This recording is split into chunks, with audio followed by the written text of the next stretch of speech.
All right, peace, family. Um, I like to say happy Shabbat to each one of you. Those who are,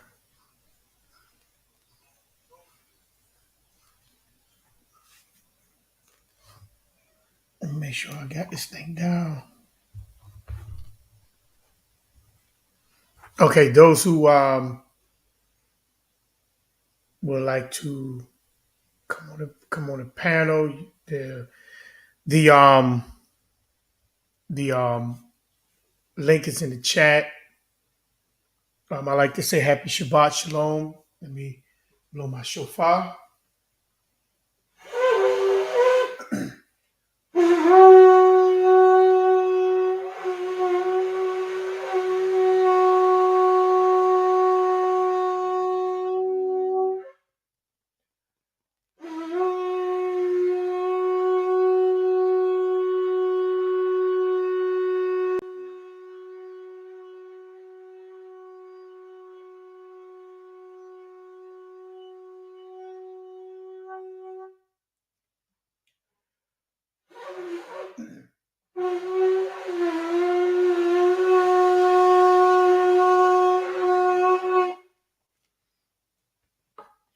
So I like to say happy Shabbat to each one of you. This is my Shabbat. I don't know if you celebrate Shabbat, the Sabbath. I do. And, this is the day that the Creator has made for me to celebrate the Shabbat. Could you hear me? Do y'all hear me? Yes. Okay. Kind of low. But this is the day that the Creator made for me to celebrate. And those, if you don't celebrate the Shabbat, okay, all praises. We happy for you joining. Um, this is, and if you do celebrate the Shabbat, I like to say happy Shabbat to each one of you. Um, you know, we're coming up to a new year. And for us coming up to a new year, we're getting ready to celebrate our new year. And we want to make sure that we bring in the new year correctly according to Torah. So we want to make sure that um, we be prepared for the memorial of Passover. I asked the question of what is Passover about, and I only have two answers back thus far, but that's okay. If anybody wants to let me know what they believe Passover is about, then it would be glad, excuse me, it'd be a wonderful thing to receive your answer. But I'm gonna give the real reason of what Passover is about. The day of Passover, we're going to be celebrating Passover, April. I'm thinking the first or the third. I'm thinking it's the third, which will be a Monday. Or I'm thinking I got to go back and look, but it may be the first, April the 1st. But we thank the Creator for um what He has done, did, and the things He will do. I thank the Creator for the motivation that He has given me to be able to move forward, irregardless of who's here, who comes, who don't come. Because a lot of people, they be looking for a crowd. But the Bible says, in the New Testament, broad is the road that leads to destruction. And there you're going to find a lot. But narrow is the gate that leads to life, and only a few will find it. And then when I precept that with Torah, it says that there will be a remnant of a remnant. And let's grab that scripture real quick.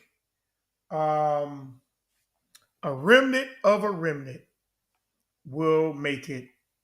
Just give me a moment, and I'll be happy to pull up that scripture for you. A remnant of a remnant.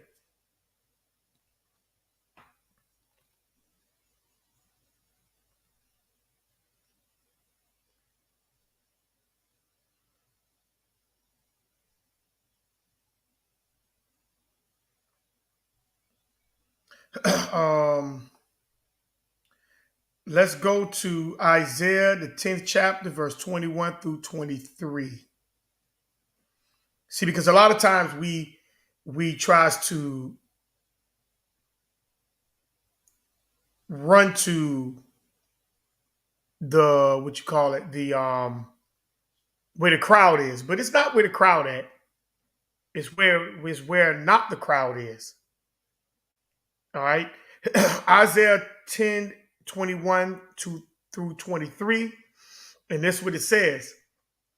The remnant shall return, even the remnant of Jacob, unto the mighty Creator. For though thy people Israel be as the sand of the sea, yet a remnant of them shall return. See, it's not telling you that a whole bunch of them will return. A lot of Israelites are not going to make it. See? But we have that notion talking about, oh yeah, the Israel is going to be saved. All of Israel is not going to be saved. The consumption decree shall overflow with righteousness, for the Creator of hosts shall make a consumption, even determined in midst of the land. What is the consumption? Consumption is what? Consumption is the using up of resources. See, a wasting disease, especially pulmonary or whatever. So when you're talking, there's going to be a using up of resources. What you think you see today in this country? They're using up the resources. What happened to the Colorado River? It's at a low level because a whole bunch of people is coming where you are. So they're draining all the natural resources. They're draining all the natural resources. So what do we think that a lot of Israelites going to make it? They're not.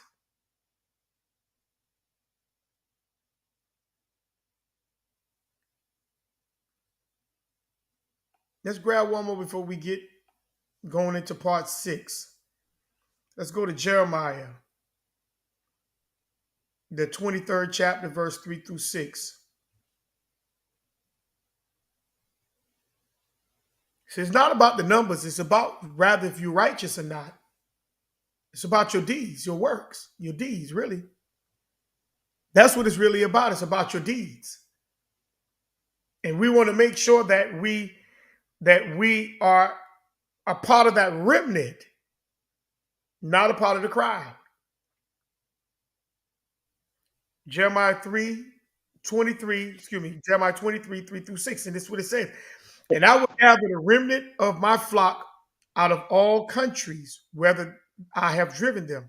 And right there, they say, oh, see, they all cross seas too. No, that's not talking about that. But let's just keep that's another conversation for another day.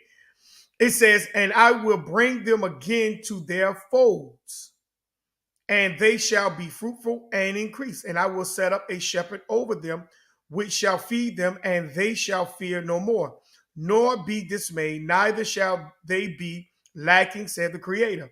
Behold, the days come, says the Creator, that I will raise unto David a righteous branch, and a king shall reign, and a king shall reign and prosper, and shall execute judgment and justice in the earth. In his days, Judah shall be saved, and Israel shall dwell safely. In this is his name, whereby he shall be called the Creator, our righteousness. Now, the first thing they say, well, see, that's Jesus Christ, but that's another conversation for another time. But it's showing you that he's going to bring us back. He's going to bring us back. He's not going to just allow Israel to just stay scattered all over the place. That's not what this is about. So we have to be mindful of the things that is taking place. We can't be scattered abroad thinking that, well, you know, all Israel gonna make it, because all Israel is not going to make it. He's going to gather us, and those when the Creator do begin to bring us back, the Creator's going to be the ones to say who make it and who don't make it. They ain't got nothing to do with us. That's the Creator's job, not our job. Any questions thus far before we move forward into part 6? Any questions thus far into what was being said through 1 through 4, or any general question?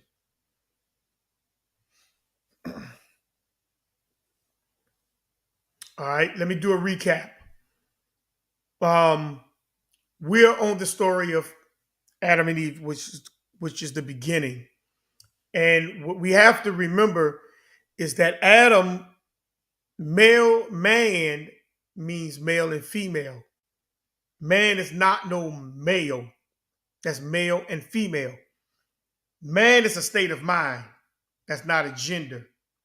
That's why in verse 27, he said he made man in his image and after his likeness, and I'm going to give them dominion.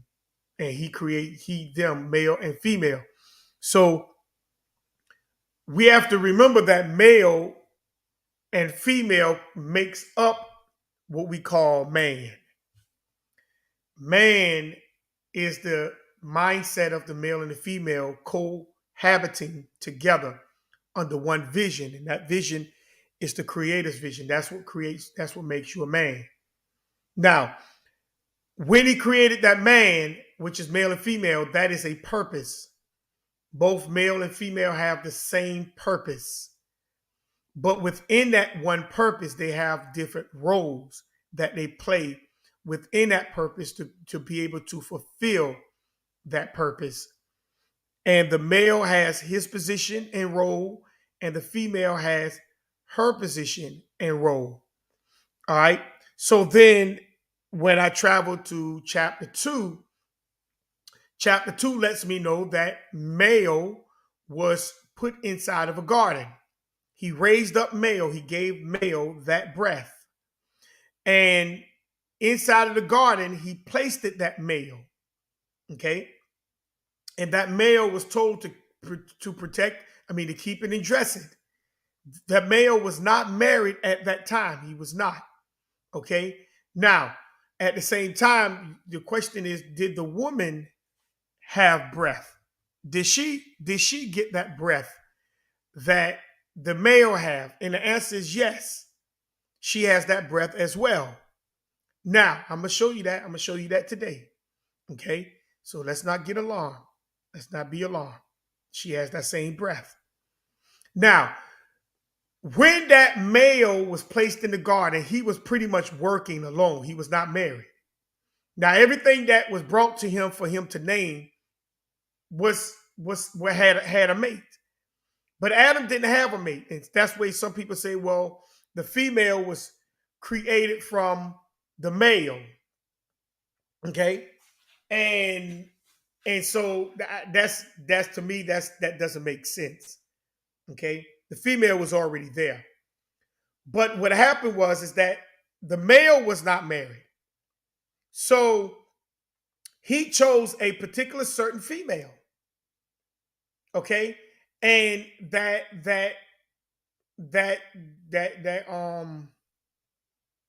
deep sleep was put on male, was to long for the female. So the male had to realize that he could not complete this job by himself, even though he started off by himself, but he couldn't complete the job by himself. Okay. So then what happened is that the male had chose a certain female, not just any female, but a certain female. And when that male chose that particular female, they went into the chamber. They got married. That's the rib. That's the temple chamber. They went through the marriage ceremony. After the marriage ceremony, they consummated the marriage. That's having sex. And then the male realized the qualities that was in him, that was in her, benefits him. That's the bone of my bone, flesh of my flesh.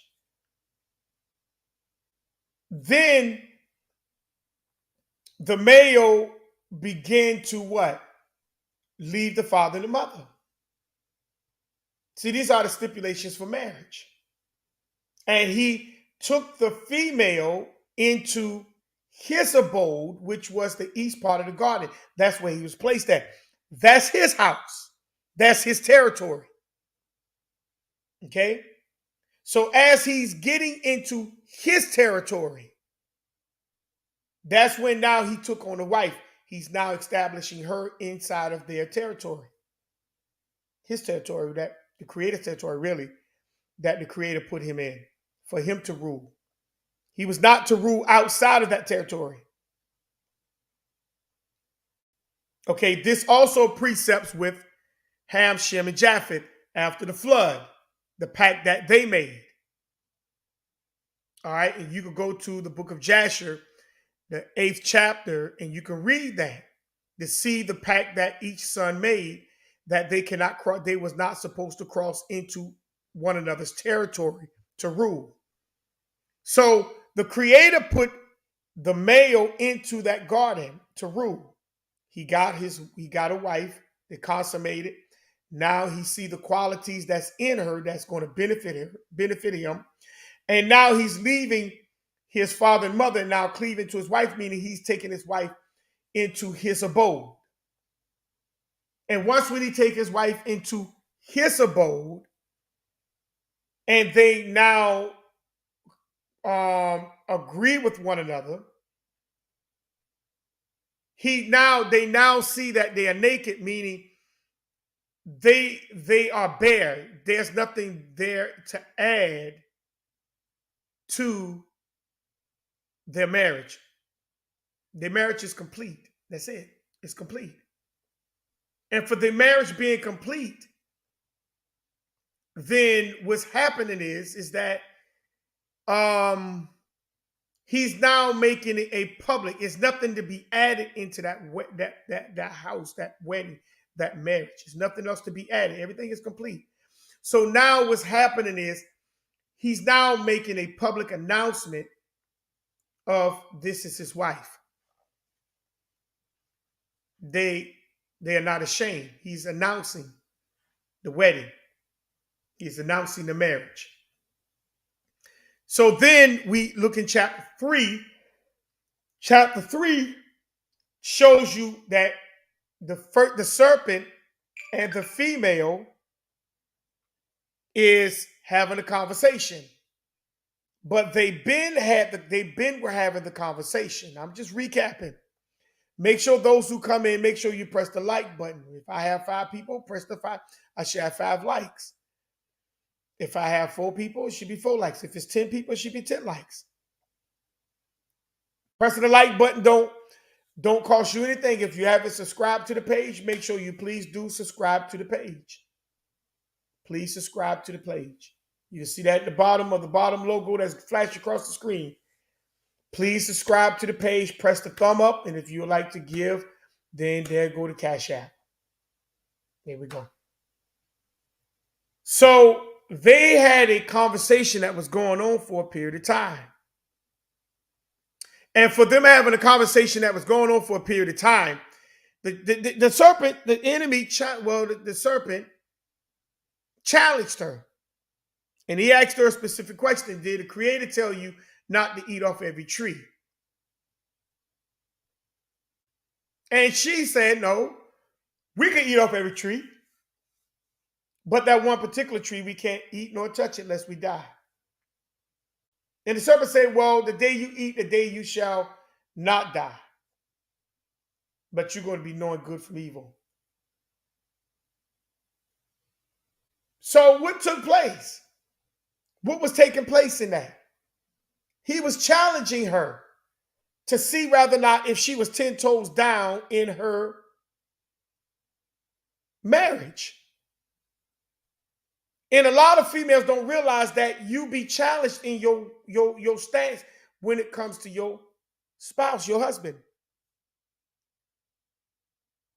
How well are you going to be the helpmeet? Because she couldn't be the helpmeet to Adam until she married Adam. See, a lot of women want to be the helpmeet to a man, but not marry the man. You're not married. If you ain't married to the man, you can't be his helpmeet. So what happened is that she was questioning, she was answering the question of the serpent. But the question is, why would she need to carry on a conversation with the serpent about something that really is fruitless to them? Unless they was ordained or authorized to be in that position. And then she carried on a conversation with him. Why? Because that was the desire that was already there. That desire was already in her. It's just that the serpent just was capitalizing on what he saw that was oozing from her. And this is the problem. So as she began to she began to talk to the serpent. The Bible says when she looked, she saw. She began to perceive inside of the garden of that fruit, dealing with that tree. And she realized that that tree was unmovable, it was unyielding, it was a solid structure, and it had a strong surface. So it was not moving for her. She had to move for it. Now, I want you to really put that in your mind, that now you're dealing with something that is not going to bend for you, but it's going to make you bend. That means you had to now figure out how you're going to deal with this particular situation. And the Bible says when she realized that she could see herself, she can benefit from it, she began to now long for that thing. And that's when she took hold of that outcome. She laid hold to that fruit. She snatched that thing away. She seized upon it. And the fruit is the action. It's the action that leads to a result. And one thing we have to remember, every action has a result. So the things that you do, there's a result to that thing, rather if it's good or bad. So she had a particular outcome that was in her mind. She was looking to produce from the actions she was desiring that she saw in that fruit, that result. Meaning now she's comfortable with that imagination. So she realized that that fruit was not bending. She had to bend. She became comfortable with that. So when she became comfortable, go ahead. So, okay, so I know the fruit is not like the literal fruit, but could that fruit be like her conscious, like her state of mind or her thought process? No, why would you say that? No, I was just wondering because of, by her entertaining, and I was just wondering if it could be that. No, it's the outcome. It's the outcome of an action. That's what the fruit is. You have to put the fruit is the yeah, it could be the fruit could be was the fruit is the result of an action. You understand what I'm saying? Like when you see an apple, the apple is a result of a tree, of a seed that was planted from a tree. The fruit is the result of something. So the thought would be the seed. You follow me? Okay. So what would the seed produce? That would be the fruit.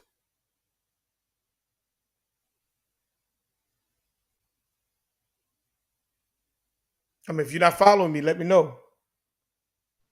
Oh no, I'm taking the notes. I hear you. Yeah, the fruit is the result of your thoughts.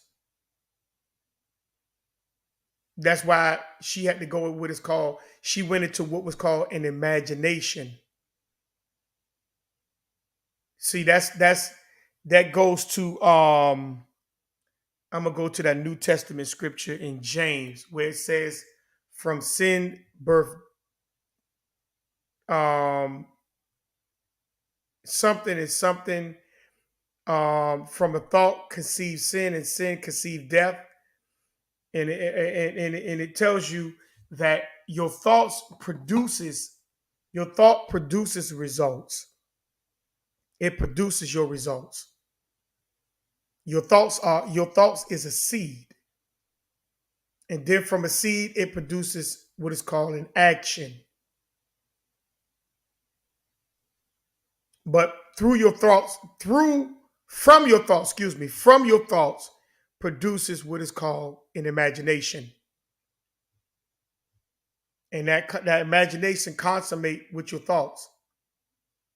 They intertwine with each other, and then it begins to produce what is called an action from you. So that's what was going on with Eve. She began to go into an imagination, and she became comfortable with that imagination. She became comfortable. Now she eats from it. She's eating the fruit. She's eating the result. She's eating from the action of her thoughts or her desire. She's eating from it. And I put in 6 points on last Shabbat. 6 points is your imagination builds your future. She was looking at, when she was eating, she was looking at how she was going to benefit from this thing in the long run. See, she wasn't just imagining now, she was imagining in the future. Your imagination builds your future. Number two, your imagination builds your creativity. She's now seeing how she's going to be, what this thing is, how this thing is going to entertain her, and how she's going to entertain it. See? She's imagining all of it. She's imagining all of this before she partake, as she's partaking into it. Number three, your imagination builds your skills, meaning it's creating a role into that thing. She just ain't looking from it from afar off or looking at how it's going to entertain her. Now she's looking at how she's going to, now what the role she's going to play in that particular result. And number five, your imagination makes you stronger, meaning It's you done became, you done created a role. You saw it in the long run how it's going to benefit you, and plus you see how it's going to entertain you or keep you entertained. That means you have to develop a defense of defending the result now. And number 6, your imagination can change your body processes, meaning it makes you move different now. It makes you respond differently. And this is what she had to do. And so while she's changing for that result, then she's no longer now benefiting or securing her husband. This is what's taking place. So now what she's doing, she can't benefit her husband in that position no more. So she invited her husband into that same mindset to get the same result she's into now. So that's why it says that she gave. Gave means to bestow, or to permit, or to grant or employ. And when you employ someone, what's happening? That means you're in charge of that employee. So the mindset or the result that she gave her husband, she is in charge of that thing now. And she's bringing her husband under subjection to what she's already in charge of or found a role in or benefiting her now. She's on top. She's bringing the husband into that mindset. She has now control of that mindset. The husband don't have no control. The husband don't know what that mindset is about.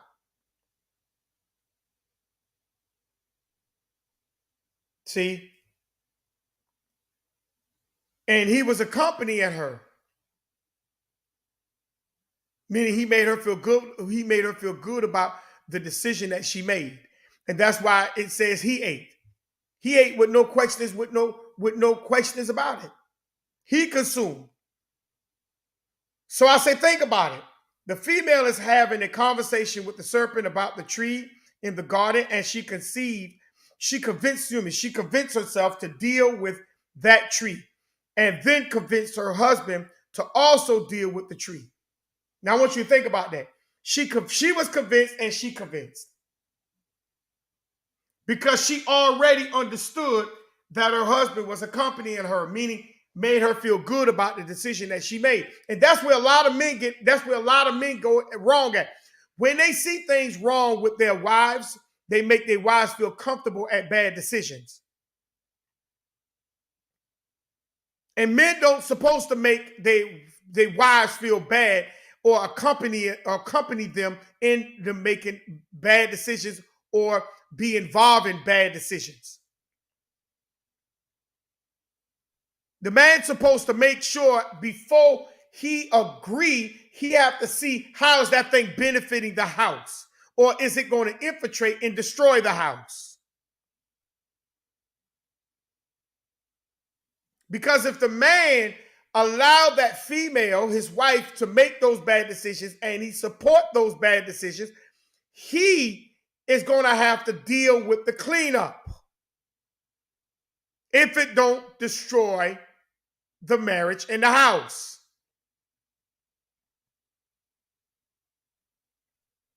And a lot of times when a man accompany the female into bad decisions, it emboldens the female to continue to make bad decisions.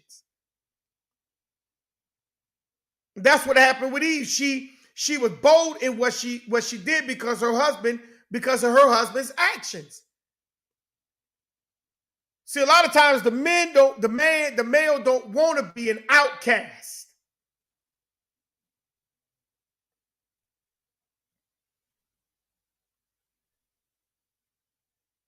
But he have to learn how to be that outcast at times.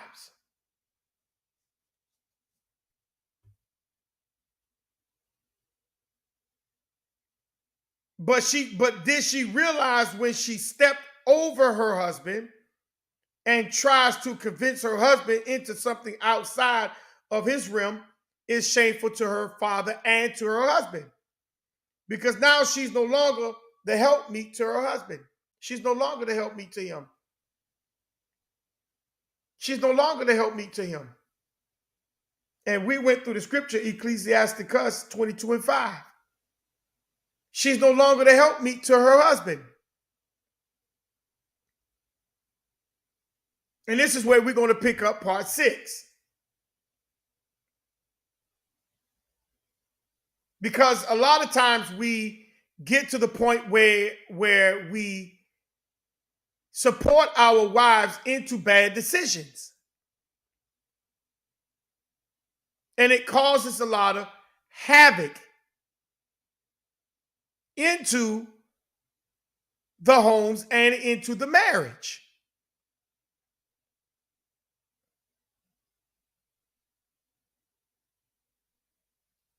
And a lot of men, instead of them agreeing to their mess ups, they'll continue into the mess up, or they'll try to ignore it.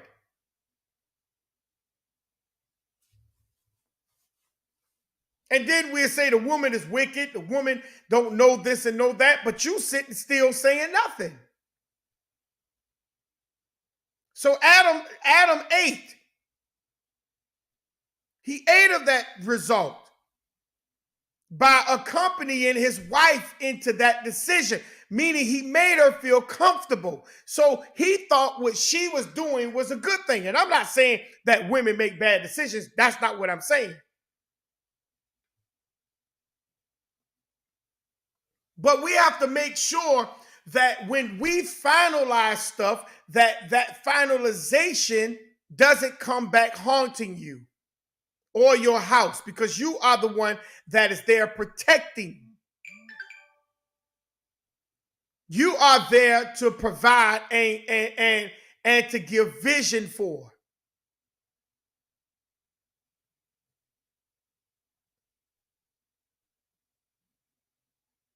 Because I know dealing with that tree, that should have been out of the ordinary. Why is it so important to deal with that one tree?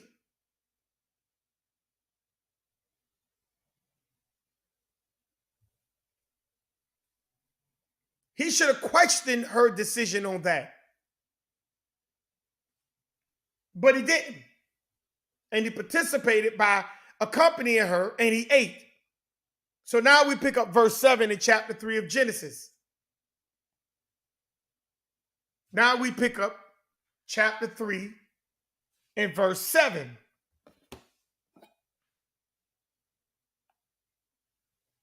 Because we have to be very careful.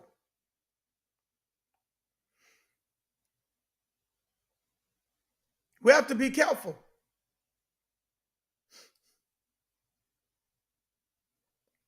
And it says, and the eyes of them both were open, and they knew that they were naked, and they sewed fig leaves together and made themselves aprons.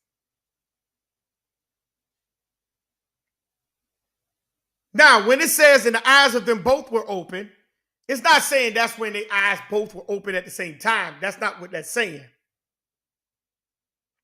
Her eyes were already open when she ate.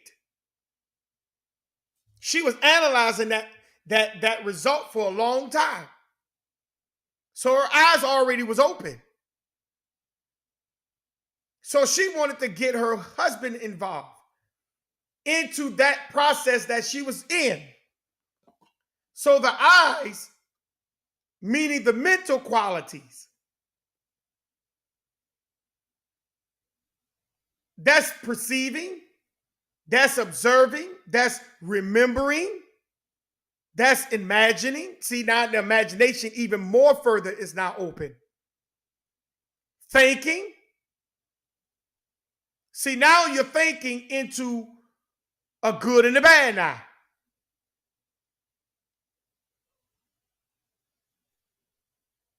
See, that's the tree of knowledge of what? Good and evil. See, now you're thinking. You're imagining now. You're remembering. What are you remembering? Tell me what you're remembering. Tell me what you remember. You're remembering things that should have been already forgotten. You're observing now. That means you're looking for things. You're not satisfied. That's the observing. That observation is now. You're not satisfied. Even when someone tells you something, you still don't believe it. That's observing, perceiving, meaning you're looking more into something now, even more greater than what you should have been. You're solving problems. Why are you solving problems? What kind of problems you having? I'm gonna show you that in a minute. Growth of intelligence and language. What intelligence and language are you growing in? I'm gonna show you that in a minute too. See, all this is now open. That should not have been opened.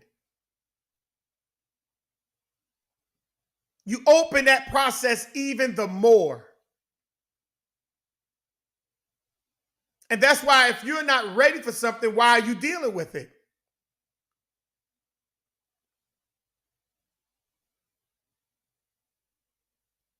So right there, they died. They were dead. They were dead.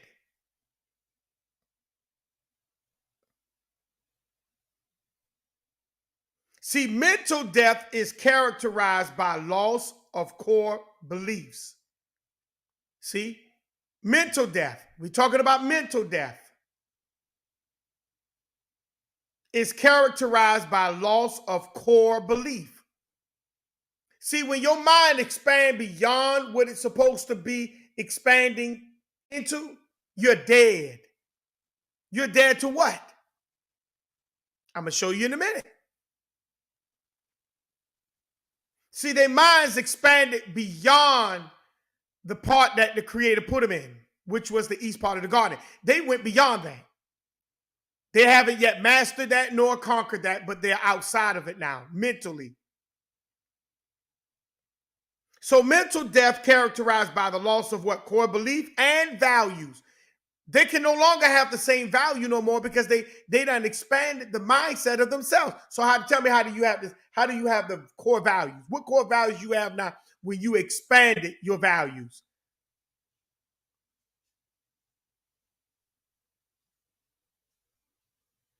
Mental death is characterized by what? Distrust.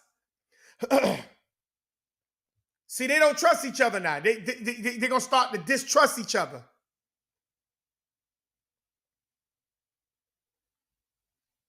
It's characterized by alienation from others. See? You separate yourself from others.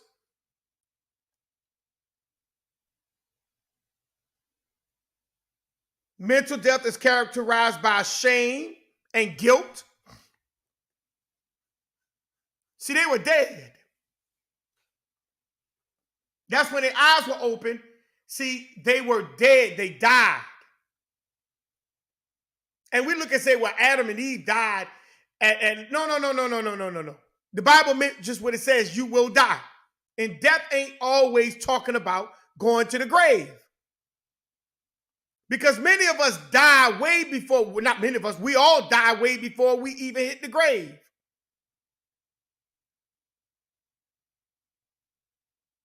But a lot of us, we just look at death as just, going to the casket and we burying them. Nah, that ain't death. That's just the result of death. But mental death is when you are ashamed and you have guilt. You're dead. Mental death is characterized by a sense of being permanently damaged. Meaning it can't be repaired. So that begins to mess with what is called your psyche, your thoughts process.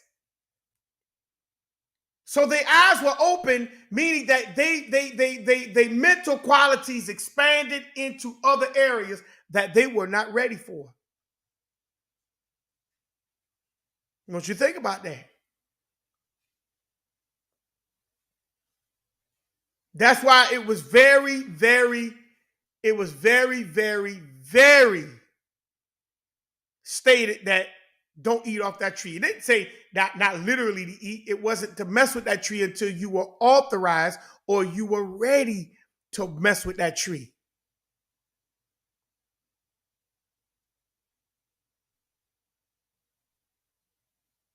And they didn't care about being authorized or being ready. They weren't concerned about the blowback. They're just gonna do what they're gonna feel like they're gonna do.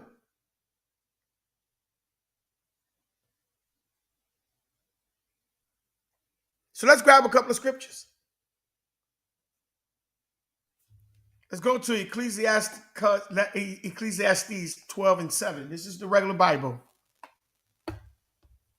Ecclesiastes 12:7. And I have it right here. And then we're going to, after Ecclesiastes 12:7, we're going to deal with Psalms 116 and 15. And then we're going to go back to Ecclesiastes 7:1. And then we're going to go to Job 14 and 14. And Proverbs 14:32. And then we're going to hit the Apocrypha, which is 2nd Esdras, the 7th chapter, verse 78 through 88.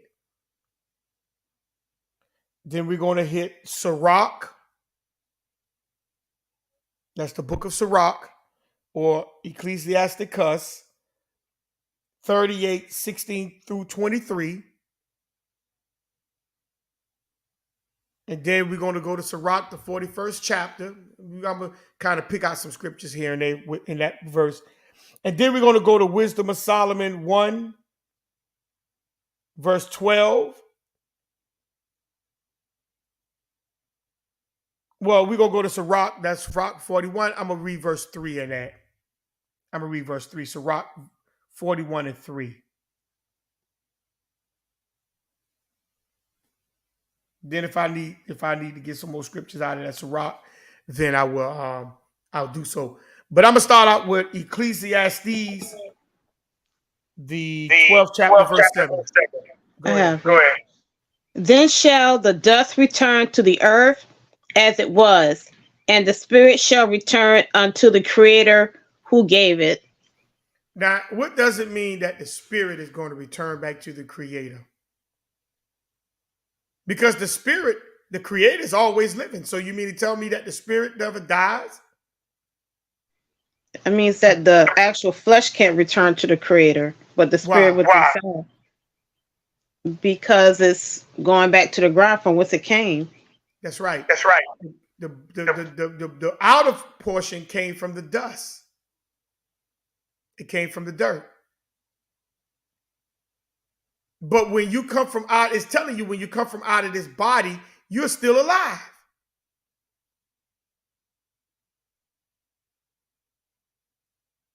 You are still alive when you leave the body. So doesn't that mean that, okay, we know the flesh can die, but the spirit can never die? No. Because the spirit is going back to where it came from, which is living.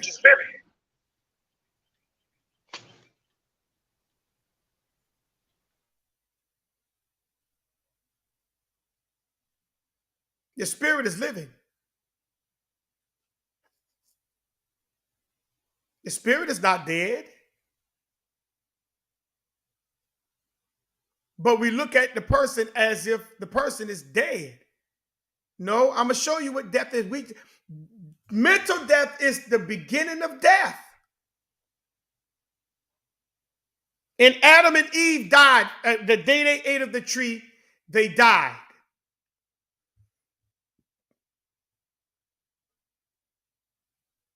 And the reason why they died is because they went into another mindset. That is death.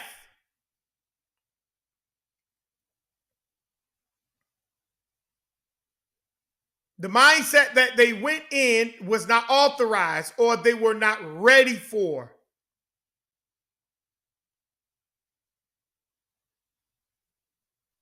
They had no reason to even go into that realm.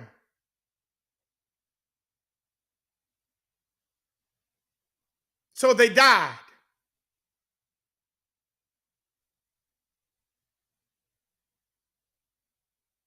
They still was living, but they were dead. Because notice what it says, the flesh goes back to the dust. And that's what it says, the flesh goes back to the dust. So I'm going to show you, it may not be today, but I want you to highlight this particular verse. The flesh goes back to the dust. We say, oh, well, that's when they're in the casket. No. No. I'm going to show you something. But the spirit goes back to the creator for which it came, for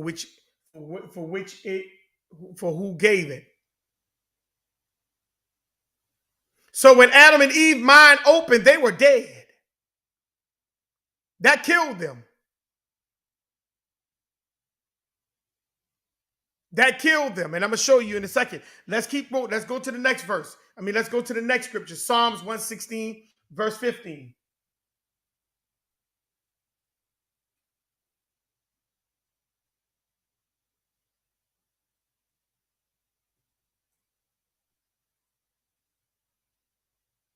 I think I can kind of slow here. Let me do it on this right here. Psalms 116 and 15. I don't know what Precious in the sight of the Creator is the death of his saints. Now, what do you mean by that?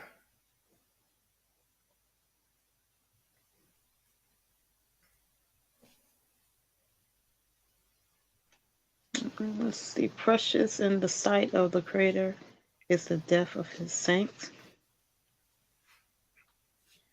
Meaning that, well, when it says the death of his saints, that's not a bad thing. No, it's not a bad thing. So what is it saying?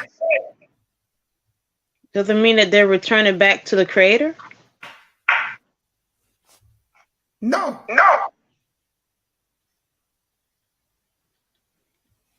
Let's say precious in the sight of the Creator. So is there favor there?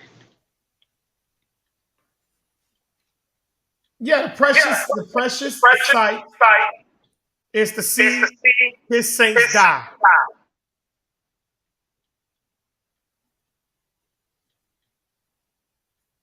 Think about that. And death is when you move to another realm. You're transitioning to different. Transitioning. But how are you transitioning? That's the thing. I'm listening. We know we all have to leave this body, but it's like how you leave it and the mindset that you're in when you leave. That makes the difference.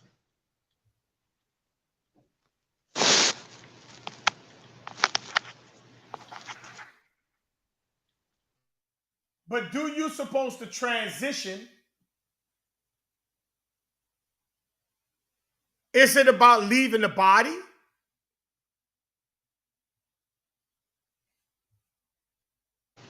It's about the state of mind that you're in when you do. But okay. You're talking about the body. But you're supposed to die in the body. Well, isn't there a scripture say that we die daily? Yes, that's New Testament. But you're supposed to die in your body, transitioning to him. Remember, I told you, the whole purpose on this earth is for us to what? Get to the Sabbath.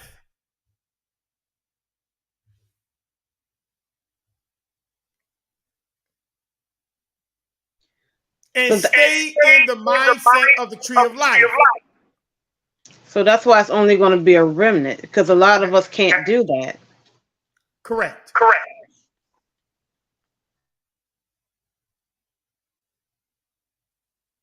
He loved when his people die,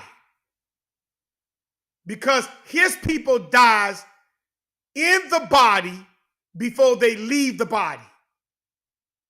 They're not dying downward, they're dying upward.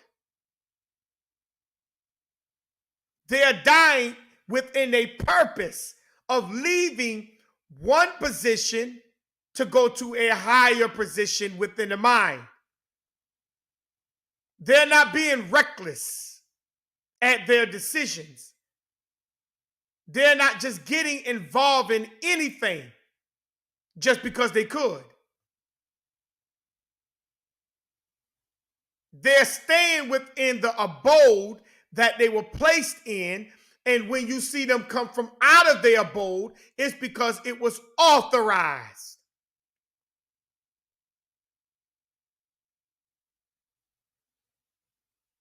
See, a lot of us, we run outside of something because we can do it, or we get involved in things because we can.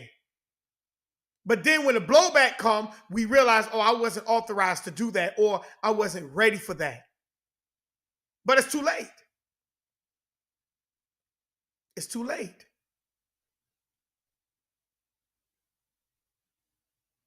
It's too late. So the Creator loved when he sees his people transition in the right manner. That's what that's talking about. Not in the wrong manner. Even when they leave the body, they dying in the right, they're leaving the body the right way.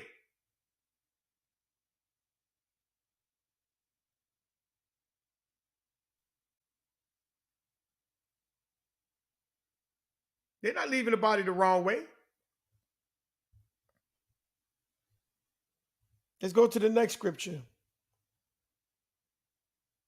Put a highlight, Rex. I hope you're highlighting that one.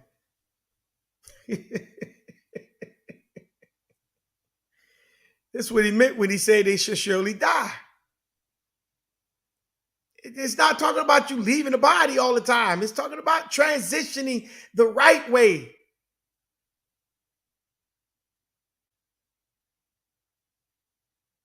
You're supposed to grow in the body. It don't supposed to be, where's that? Oh, well, you know, see the reason why a lot of us cry at funerals, because we knew we knew that person didn't die right. We knew they didn't die right. And we know what happened to them.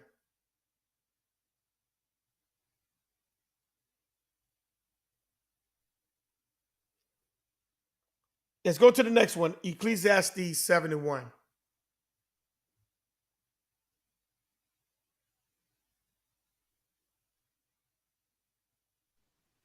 I have it. Go ahead. A good name is better than precious ointment, and the day of death than the day of one's birth. What is that saying?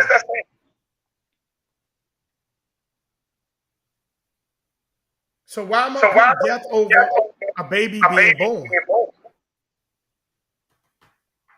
Because the Bible says the Creator told Adam, if you eat off this tree, you're going to die. So what it meant? Because we just had a scripture where it says precious in the sight of the Creator is the death of his saints. So the Creator loved to see his saints die? Yeah.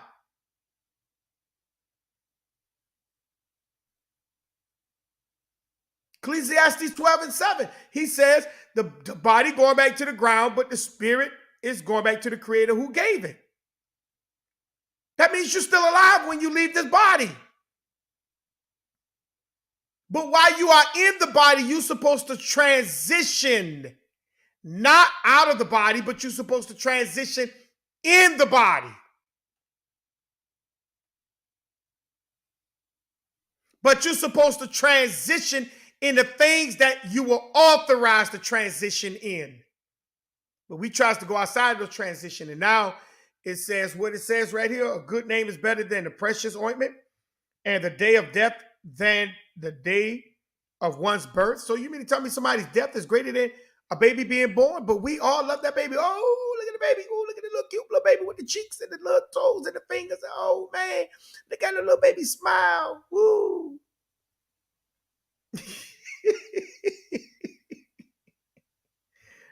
This is what we do. And we give all the accolades to the little baby.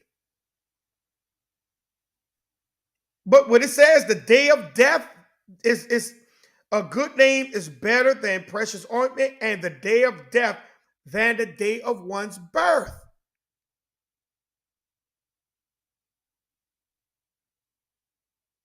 See, the reason why we get upset, or we not upset, or the reason why a lot of us get mad when somebody die or angry, or we be grieving and hurt, is because we realize that that person didn't transition right.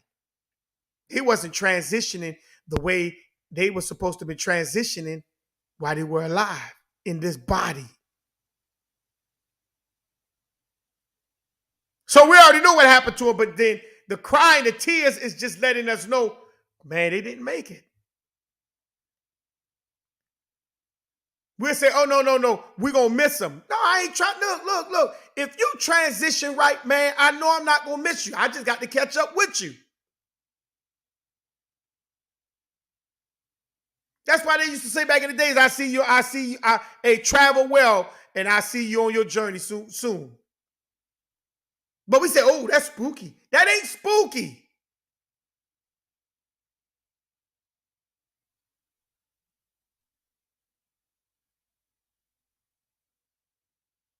Because if I'm transitioning now the right way, mentally, I'm moving through the access that I was authorized to move in.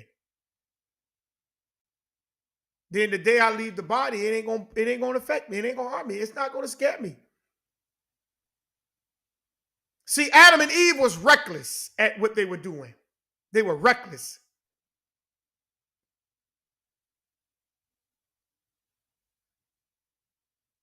We're supposed to enjoy death, but we can't enjoy death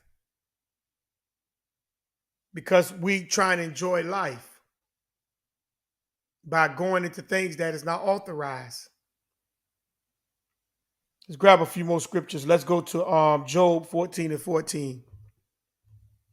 We try to enjoy everything dealing with what we want, how we feel, and the desires we trying to fulfill.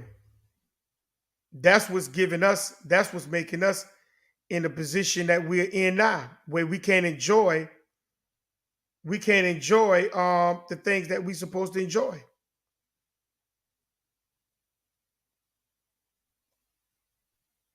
Job 14:14. It says, if a man die, shall he live again? All the days of my appointed time will I wait till my change come. And they say this all the time in church. See? Job said, if a man dies, shall he live again? Is you going to live again when you die? You should.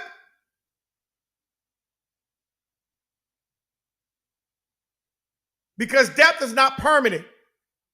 Death is a transition, but it ain't transitioning from the body. Death is transitioning mentally.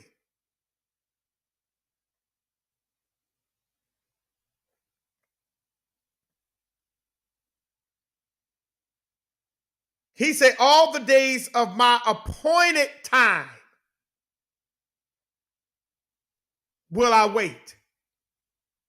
Is he waiting on death? No, he's transitioning, meaning he's going through the phases and the access codes that he's supposed to go in.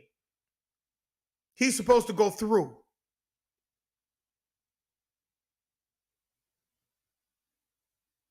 And during those times, change is going to come. Sooner or later, change is going to come when you have to leave the body. That's a change too. But while you are in the body, you're supposed to be mentally changing more to your purpose.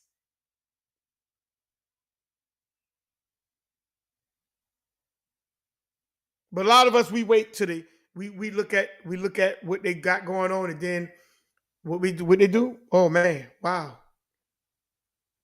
wow, they gone. Are they?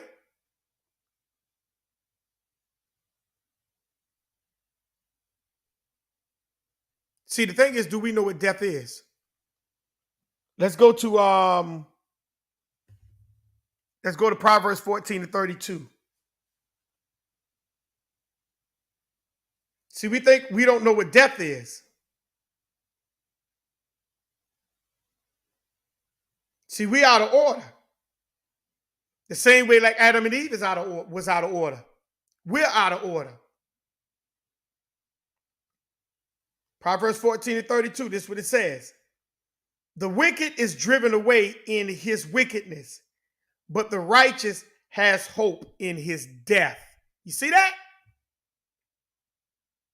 This is a mindset.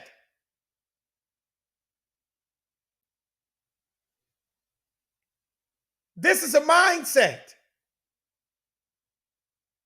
See, the wicked is driven away in his wickedness.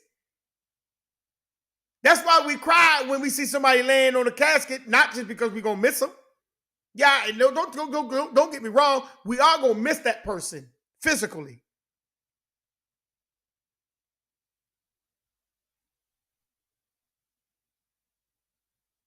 But we cry continuously is because we know they did not transition mentally like they were supposed to when it was in the body. They continue just eating off the result of their life, their desires. Like even Adam did.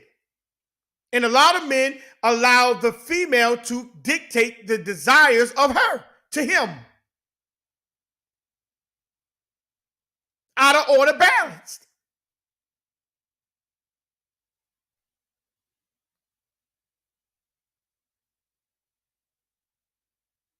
So he never pushed for his vision. He never be able to protect her. He a lot of times the female will let you provide for her. But she'll think she's the equal protection like you.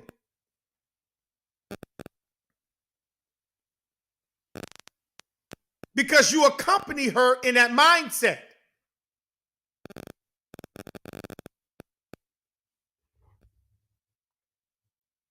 Because we think that because we give them that motivation of a mindset. We give them that.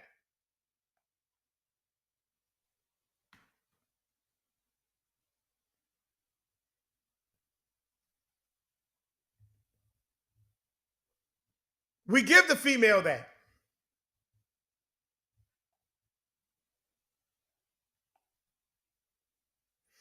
Let's go to the next one. Let's go to 2nd Esdras 7th chapter, verse 78 through 88. That's in the Apocrypha. I wanna touch on this real hard about death because I want to break down. I want you to see exactly Adam and Eve died way before they literally left the body. It don't make a difference for how long you live in your body. The moment you go outside of yourself and you transition the wrong way, you're dead. You're dead.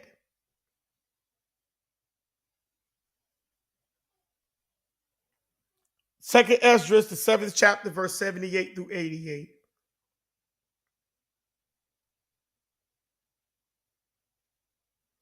And this is what it says here.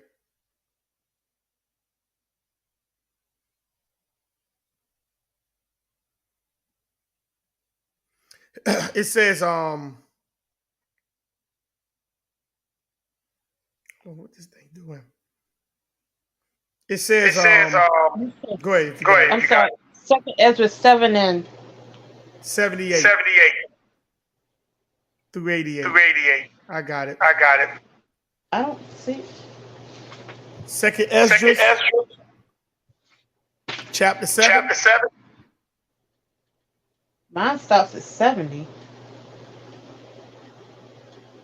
Second Ezra, Yes. chapter 7, verse 78. That's in the Apocrypha. Okay. You got it? Mine stops at 70.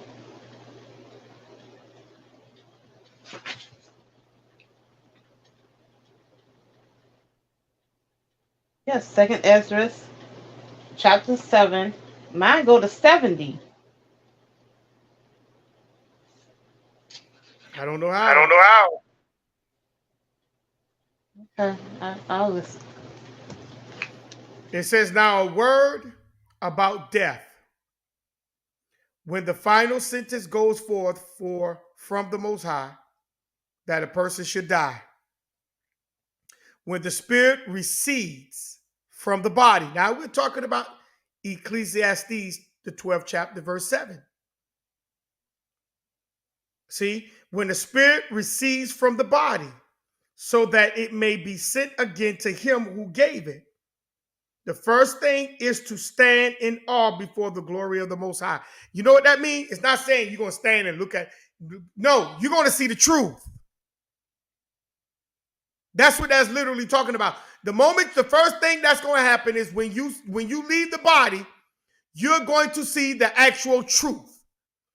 So if you was living a lie, you're going to realize you were living a lie.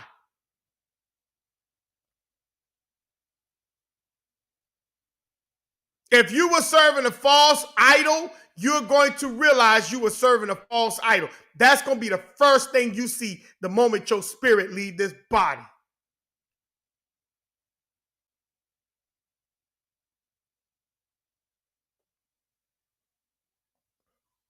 (79) If the spirit belongs to one of those who showed contempt and didn't keep the Creator's way, if it was one of those who despised the laws and who hated those who fear the Creator, these spirits don't go into their dwelling, but will immediately wander about in torment.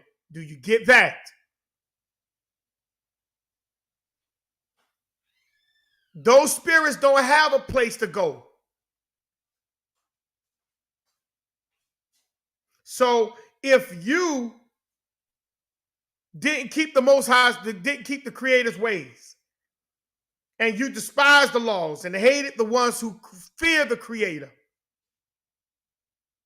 those spirits are wandering. Now, that's talking about that. Watch this now. That's talking about after your spirit, the breath leaves the body. But guess what? Evidence already show that you become wanderers before your spirit even leave the body.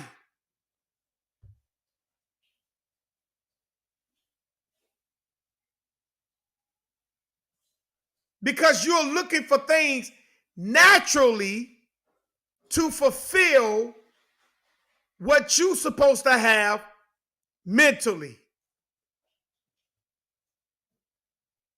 It says they will constantly grieve and be sorrowful for 7 reasons. These are the ones that's tormenting when they leave the body. But let's look at the things that happens to them before they leave the body. Because this is what when we read Adam and Eve, this was going to be happening with them. It says the first reason, because they despise the laws of the Creator. See, anybody who hate the laws that's supposed to be following the laws, you'll see them wandering. They're not satisfied in life. They try to find everything else that tries to help them satisfy themselves. 82, the second reason, because they can't now effectively change their minds and live so that they might live. See, because after when you come out of the body and you see the literal truth, you can't change it no more. You can't change it. You're stuck in that position when you leave the body.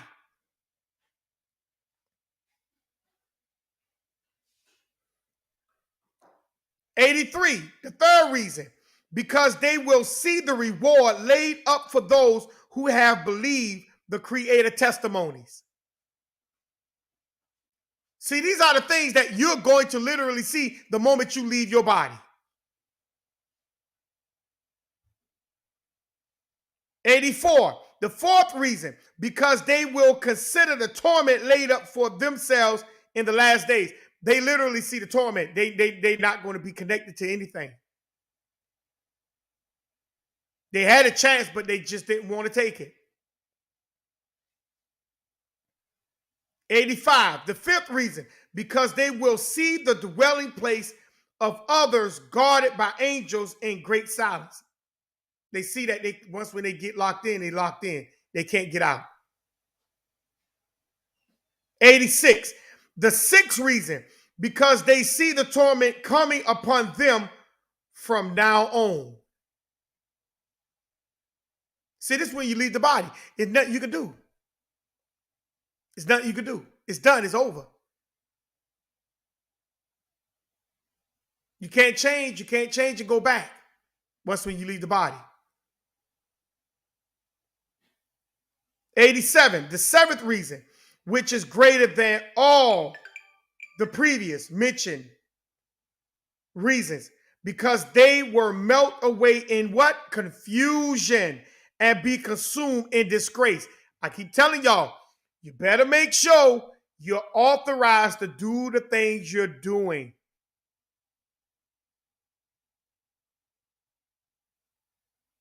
Because Eve thought that she was right at what she was doing. But she fell in disgrace because we're going to get into it. Because it wasn't authorized for her to do that. And she led her husband, who should have stopped it. But he was right there. He was right there egging her on. He accompanied her in that bad behavior.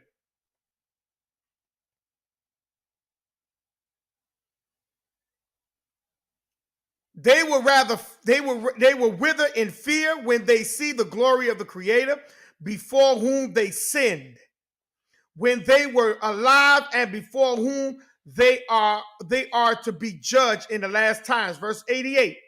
The arrangement for those who kept the Creator's ways is this: when they began to be separate from the corruptible body. See? They separated themselves when it was in the body. That's why I told you death starts in the body. It starts when you are in your body. And how are you transitioning?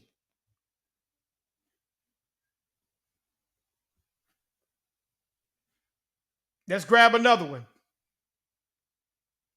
Sirach 36, 16 through 23. Everything starts in the body. It starts in your mind. It starts in your mind. Sirach 38. It starts in your mind. You're supposed to be transitioning for the purpose of the Creator, not for the pleasure and desires of you. Sirach 38, 16 through to 23. And this is what it reads. My child, let not tears flow from the dead. My child, let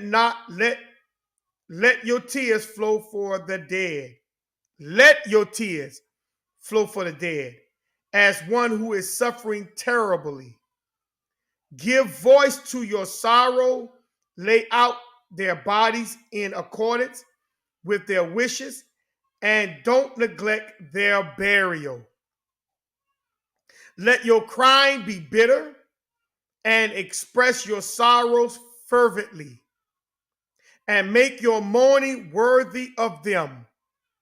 See, worthy of them. Mourn for 1 day or 2 so that there can be no criticism. See, why is he saying that? Why is he saying that? He's going to explain. And then be comforted from your grief. So after 1 or 2 days, be comforted from your grief. Why? Too much grief can lead to what? Death. When you grieve too much, it leads to death. Because remember, what was one of the things that opened up in Adam? Remembering. Imagination.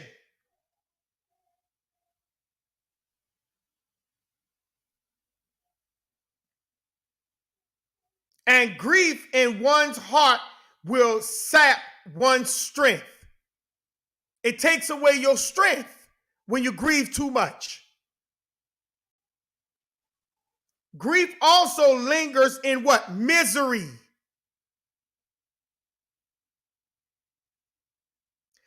And the life of the poor is a curse upon the mind. Because grief will cause you not to be able to reach your full potential. That's mental death.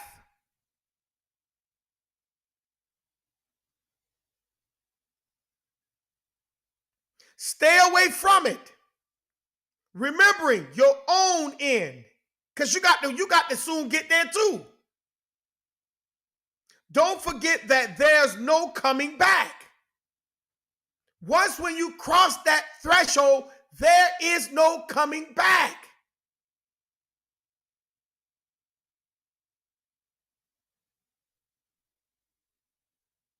You won't do them any good, and you will hurt yourself. Remember, they're sentenced because it's yours also. You're going to leave here. We're going to leave here. I'm going to leave here. It's my sentence as well.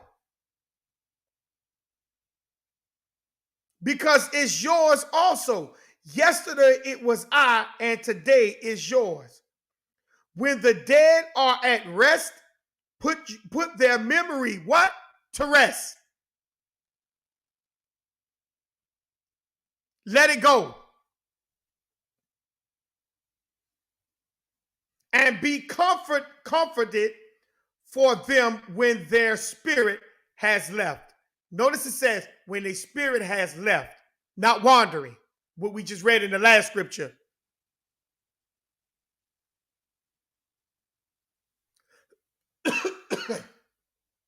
But see, a lot of us, we can't let these people's spirit go because we know that they are here. They're wandering because they were wicked.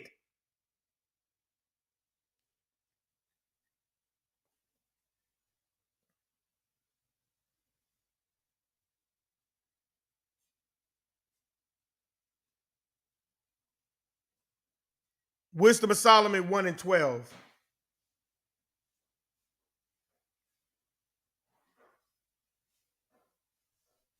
We don't supposed to be holding on to the dead. We're supposed to let them go.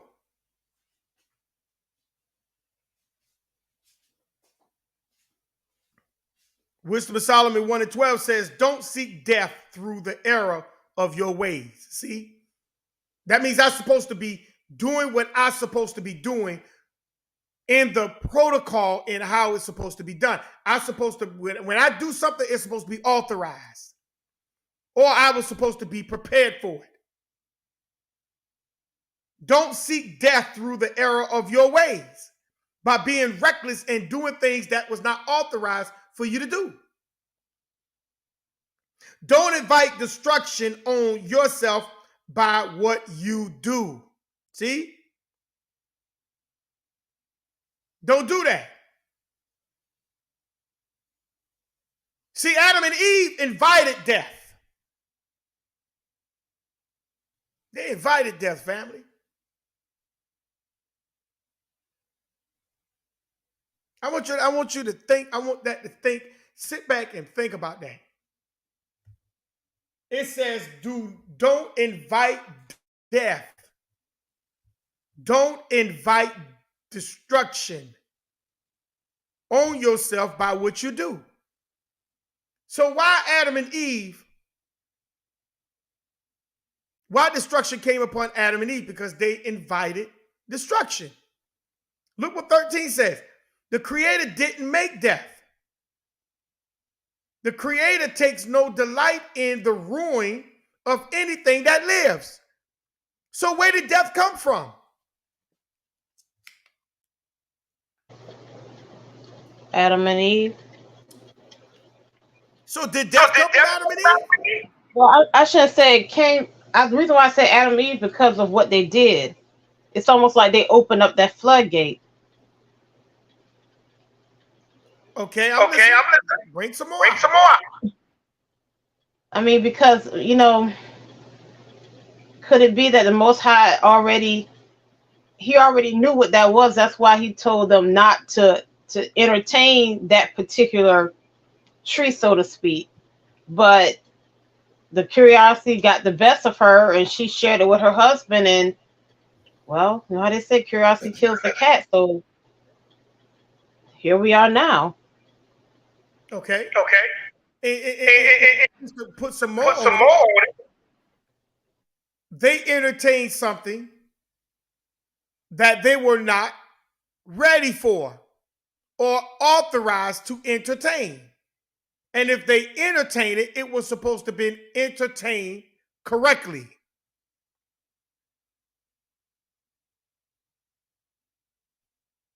See, because if you entertain something wrongfully, it could cause the end to you. That's why it says the Creator did not make death. The Creator takes no delight in the ruins of anything that lives. You created death. Right, because with disobedience, it comes the consequences of that. That's right. Wow. The Creator created, verse 14, the Creator created everything so that it might what? Exist. See, when you mix your seed, you're dying, you're dead.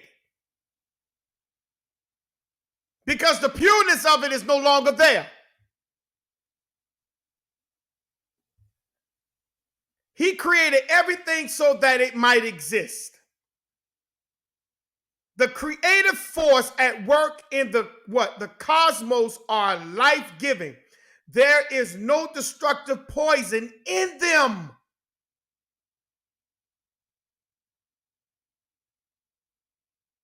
So that's why I told you, you're supposed to be transitioning while you are in the body.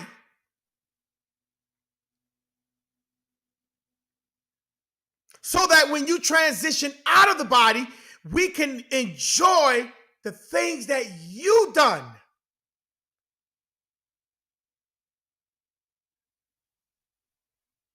For the purpose that you were put here for to do.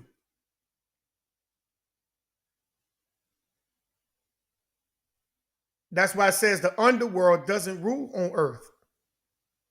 Doing what is right means living forever. You see?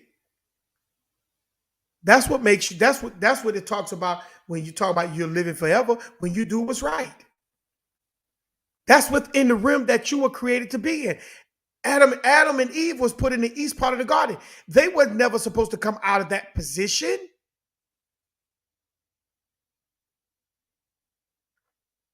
But we tries to venture into things that does not really pertain to you. And if you do venture into those things, guess what? You weren't ready for it, or it wasn't ordained for you to do so.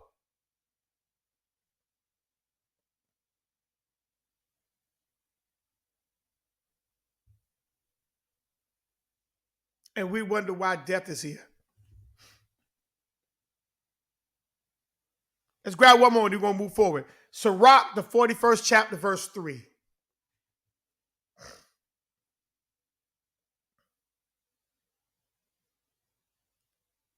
Sirach 41 and 3.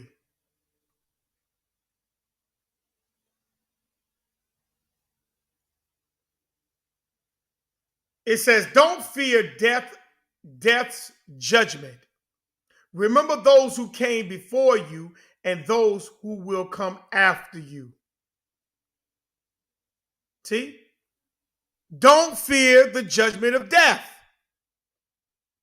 Because there were those who came before you and there were those who came after you. Look what verse 4 says. This is the Creator's judgment for all beings. Why should you reject the good pleasure of the Creator? Huh? So death is a good pleasure of the Creator? Is he talking about death? Is he talking about death? I thought the Creator didn't create death. So how could he take pleasure into death? He's not taking pleasure in you literally dying. He's taking pleasure in you transitioning in your purpose. Because there were many who came before you and they transitioned in their purpose and left. And there are going to be those who come after you and they're going to their purpose. Leave those behind, leave others behind to do their purpose. Whether 10 or 100 or 1,000 years, there's no arguing about life in the grave. See? You're not arguing about what's in the grave because it's about transitioning when you're alive.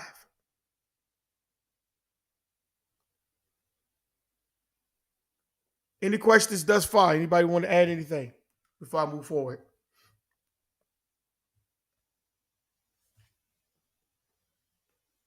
So pretty much the way so-called society has kind of put out there about how death and how death is pretty much backwards because a lot of times, like you're saying, we cry when someone leaves here because we know how they have lived, and that's what we're really crying about. But they'll never tell you that you're supposed to cry when a baby comes into this world versus you crying when someone leaves this world.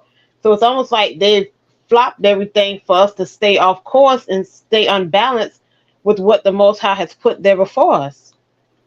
Correct. And that's the whole point. Is to keep you off balance because that keeps you dead. And we know they worship the dead. Well, yes. Let's go to let's go here. Let me show you what they're doing.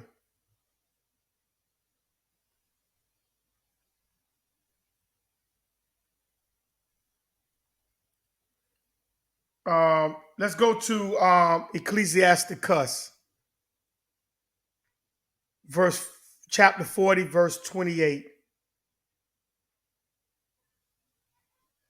through 30. This is what they're doing. They have to keep you dead. Because when you're dead, this is what happens.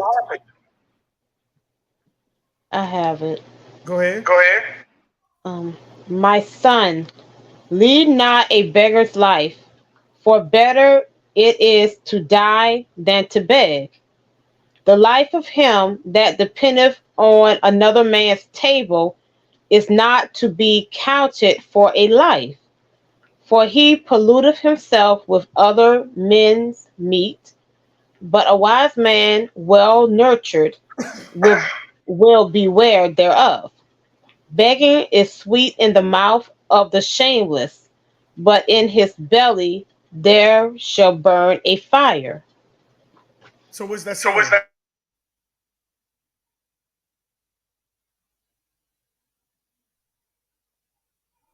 If you got to depend on someone else,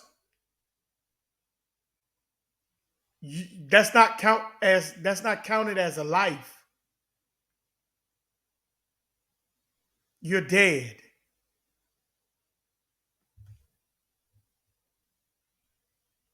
That's why they have you depending on them and not them depending on you.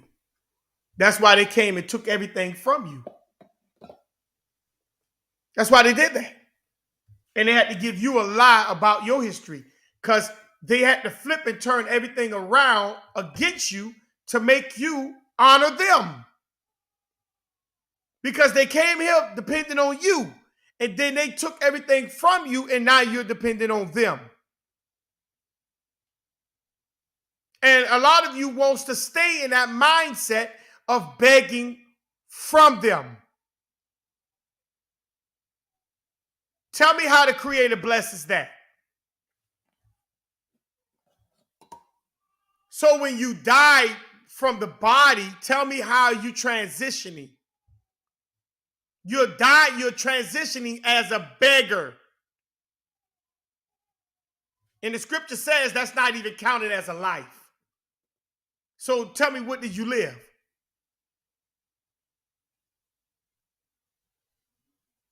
That's why he gave Israel their own land. So they don't beg, they can live and enjoy. That's why he put Adam in the east part of the garden, so he can live and not beg.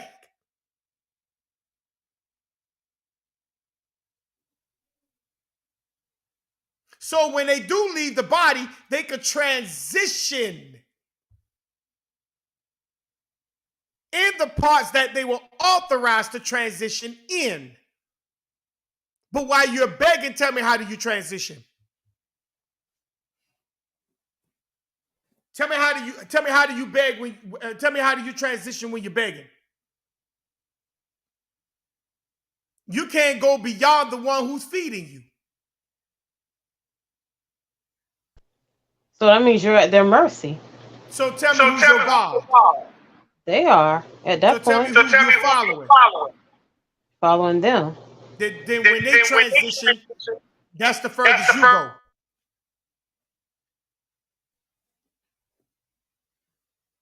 So when Adam and Eve moved their mind into another realm, they lost the place of themselves. Their mental qualities were open. But the qualities were open through her by agreeing with her actions. This was what was happening with Adam and Eve. His mental qualities was open, but it was opened by her.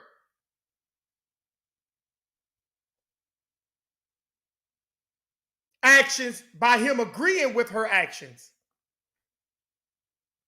And now those new portals of thought are now competing with the thought pattern he was created to be in. I hope y'all see that.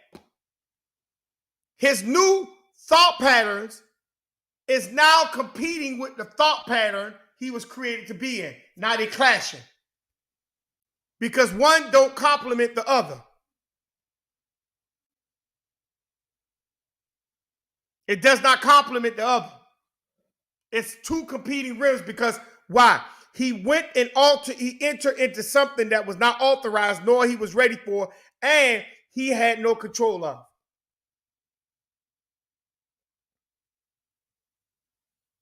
So now they're competing with one another. Let's grab a couple of more scriptures. Let's go to Proverbs, the first chapter, verse 10. And then we're going to go to Proverbs, the 28th chapter, verse 13. And then we're going to go to Isaiah 59 and 2. And then we're going to move forward with a video. Proverbs 1 and 10.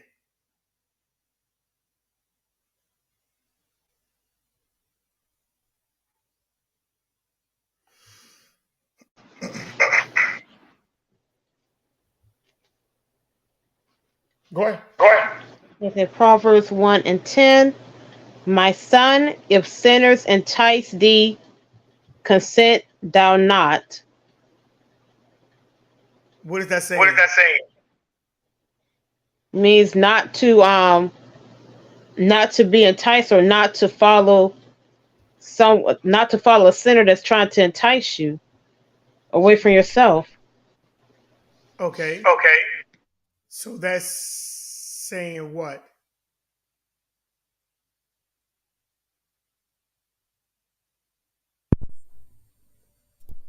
That's telling you if someone tried to, if someone, go ahead. Oh, no. Go ahead. Entice, that word entice means to what? That word entice means to tempt or attract by offering pleasures of advantage. See, if someone try to offer you or attract you or by offering you pleasures or advantages, it says do not give in to them. Don't give in to them. Nor consent, meaning don't sit there and like that old saying say silent gives consent. That means you got to open your mouth and let them know, hey, we ain't down. I'm not down with that. See, Adam didn't do that. He accompanied his wife into that bad behavior.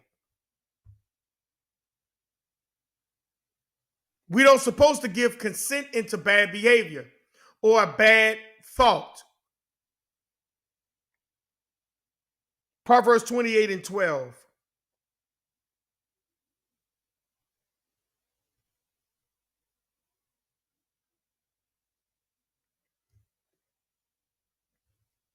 It says, when the righteous triumph, there's great glory. But when the wicked rise, people hide themselves. So hold on. We're going to read that Adam and Eve hid themselves. So that let you know that they became wicked. They became wicked.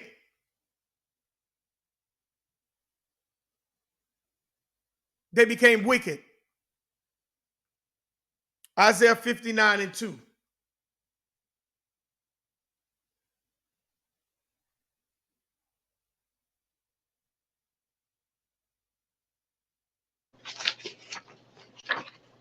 Isaiah 59 and 2. But your iniquities have separated between you and your creator, and your sins have hid his face from you, that he will not hear. So in other words, look what just took place. As you transitioning wrong, the creator has nothing to do with you nor hear anything from you.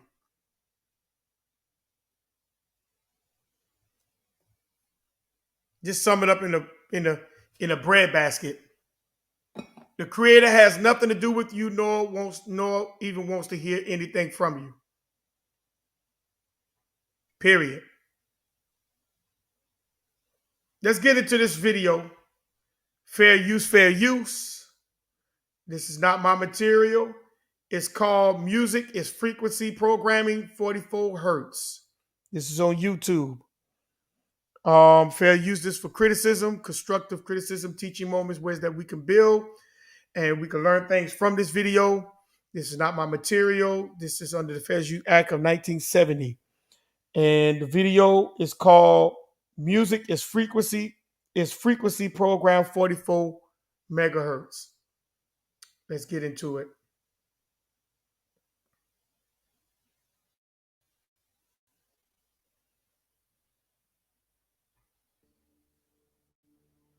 Music is frequency programming. Music is frequency.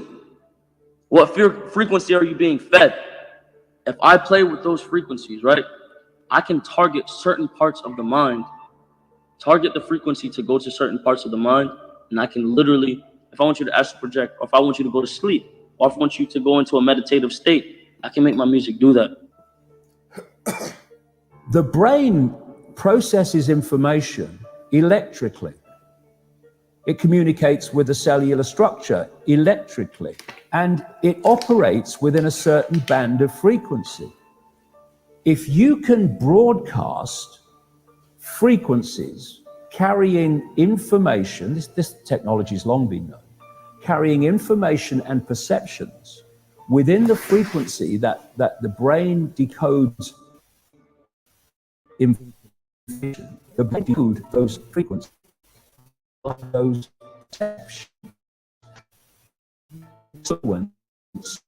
perceptions externally by broadcasting these frequencies that we interact with, because we are. Did you hear what he just said? Did you hear what he just said?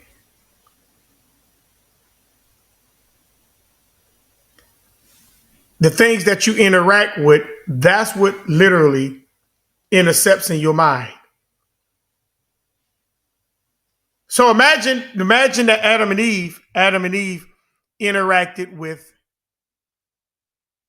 what was in their mind, what they came across, what was that fruit. That thing is now stimulated inside of them. So if I go and make a cake and I interact with the ingredients, that thing stimulates certain parts of my mind. That's why we have what is called a memory, and we remember those things because it stimulates. I wanted y'all. I stopped it for y'all for that for you to hear it again. Let me replay it again. You can externally influence people's perceptions externally by broadcasting these frequencies that we interact with, because we are antenna. He said we are an antenna. Think about that. You are an antenna. You intercept those frequencies that they put out. And if you intercept some of those, if you intercept those frequencies that they're putting out, imagine what's stimulating your brain.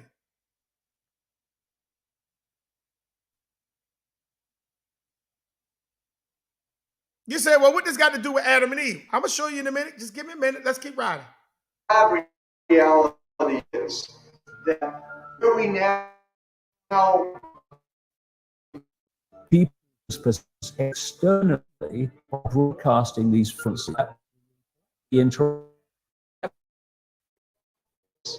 That where we now play our music is in A440. Where did that come from? It used to be 417. A440 came in with the Roman Catholic Church. They suppressed the frequencies. They lost somehow the 152 of the best Gregorian chants, including the hymn to St. John the Baptist, which we've now recovered. That particular hymn was what triggered Dr. Palaio's investigation, looking for those frequencies of vibration by which the music was playing. It was known as the most uplifting hymn of all the ages, the most spiritual. So what they're talking about is the music frequency, sound frequency. Everything around you has a particular vibrational sound. And the sound frequency changed.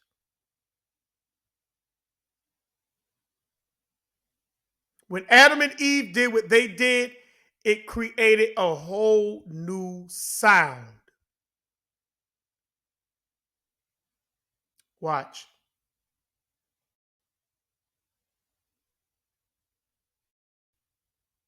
That particular hymn of Palaio's investigation, those frequencies vibration,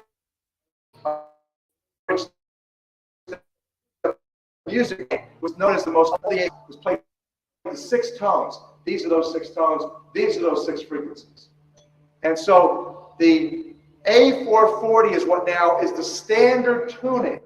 If you go A439, you're closer to one of the creator's tones. If you go A441, you're closer to one of the creator's original tones. That's how precisely it has been manipulated. To do what? To shut down the 95% of your brain, particularly the right brain that operates the heart-mind to the divine human community. You're closer to one of the creator's tones. If you go A440 is what now is the standard tuning. If you go A439, you're closer to one of the creator's tones. If you go A441, you're closer to one of the creator's original tones. That's how precisely it has been manipulated.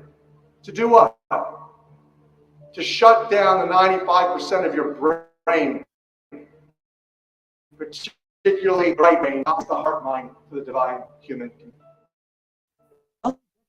There was a guy who worked out the frequencies of different emotional states. This is long ago. I mean, it's very, very sophisticated now. So every thought, every emotional response is a frequency. It generates a frequency, and it is of itself. Hate is a human community. Some decades ago, there was a guy who worked out the frequencies of different emotional states. This is long ago. I mean, it's very, very sophisticated now. So every thought, every emotional response is a frequency. It generates a frequency, and it is of itself a frequency.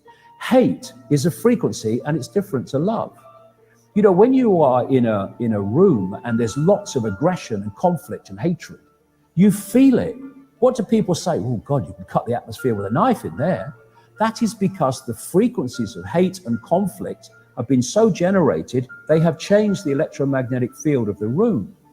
When you go driving your car and your channel on the radio is tuned to a station and you're grooving to the music, you love that music. As you get farther and farther away from the broadcasting tower, that music gets, you start the signal broadcast, and it gets static. It gets staticky. You listen to it. You really like that music. So you listen to it for another 10, 15 miles. Suddenly, it becomes so annoying that you just get disgusted. You go, ah, and you shut it off. And if you continue to listen to it, you get sick. That's what we're talking about here. Except you don't even know that you've been listening to the static your whole life. So I hope you caught that. The farther you're away from the station, the most staticky the station gets. Then as it get real far, as you get real further away from the station, it becomes annoying. You just cut it off like he just said. That's death. That is death.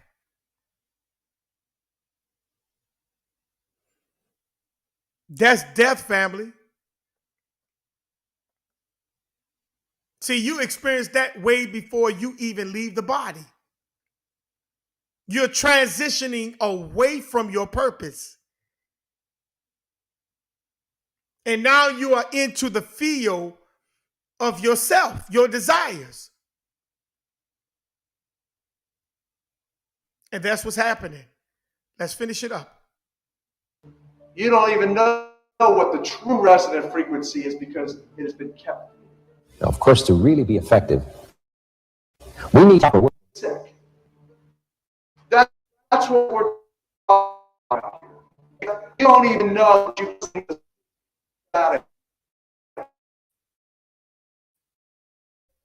Is because you lost it. Adam and Eve lost the true frequency when they went into another result. Of course, to really be effective, we need to use the proper words and phrases, scientifically selected. But that gives you the basic idea. We embed messages just below the threshold of perception, so they can go directly into the subconscious. They can play across a community these frequencies without anyone knowing, and it starts to have an effect, and it starts to build rage, it starts to build anger, and people might not realize why they're feeling it, but they start to feel it. And then what they do is they trigger that with an event. You know, some guy is attacked by the police or something, or somebody's arrested for something they didn't commit, and now there's the trigger. The blue touch point lit, manufactured frequency-driven rage, and you have mass riots and what have you, and people do things that they wouldn't normally do. So in other words, the master composer, master conductor of the Universal Orchestra is singing love songs in 5/8, uplifting everything simultaneously. And we're the only species out of tune and accepting static for the clear channel. Do you know that the American military, they've admitted this. They acknowledge that fires frequency at the enemy, that basically breaks the enemy's spirit so that they can weapons down. There's a technology we're dealing with.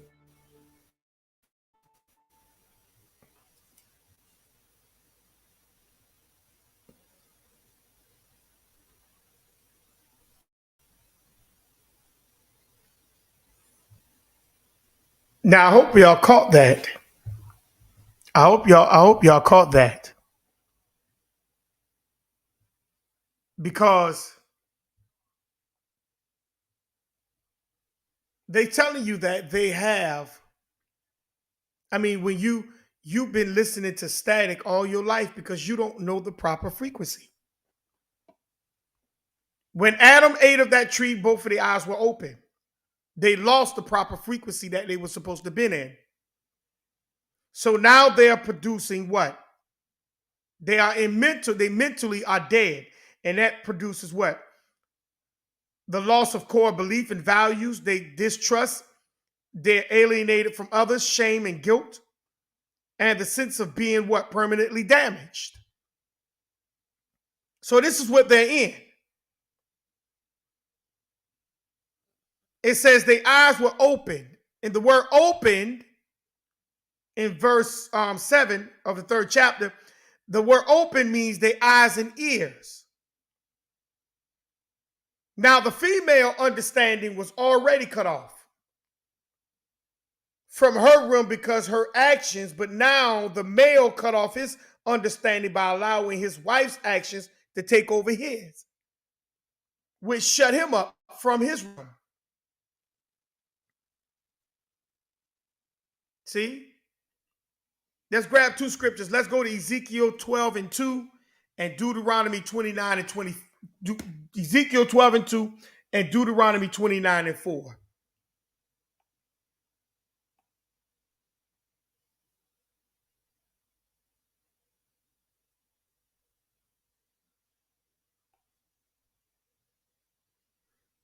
See, a lot of times we don't realize that we are shut off from our own frequencies by the things that we are doing.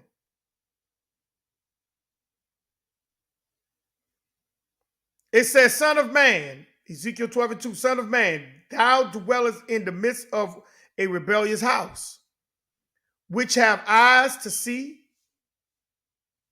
and see not. They have ears to hear and hear not, for they are a rebellious house. See, when you are rebellious, you can't hear the proper message or you can't see the proper message because you are in a rebellious status. This is why we have to be very careful to stay within the realm that we're supposed to be in.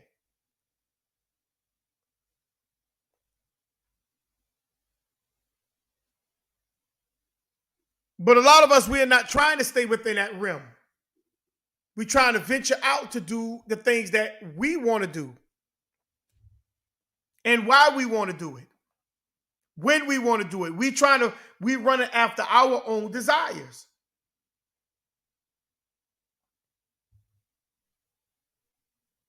Deuteronomy 29 and verse 4.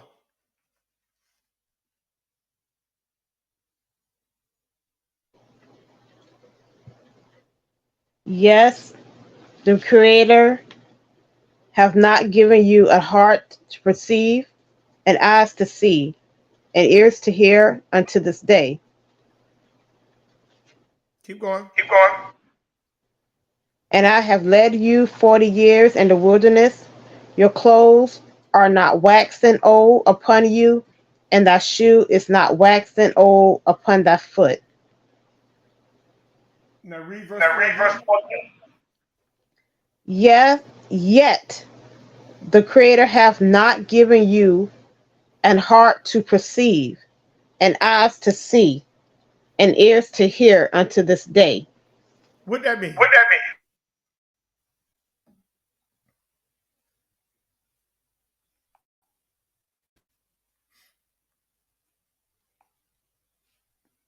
He didn't give you ears to perceive, eyes to see, not even up till this day.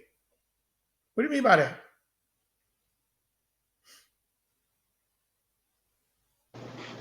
It means that he's always kept and directed Israel. Yeah. But he also, what it's saying is he gave them the vision. He didn't give them the heart to perceive, the mind to perceive. He gave them direct commandments. He provided everything that they needed to know. So they didn't have to have an imagination. So there's no excuse. There was no excuse. And he says, eyes to see and ears to hear until this day. He did not give you that. He didn't give you something whereas that you had to think about it. Everything that he gave Israel was straight, direct, forward, and it was no way around it. It was up to Israel, rather, if Israel wanted to do it or not.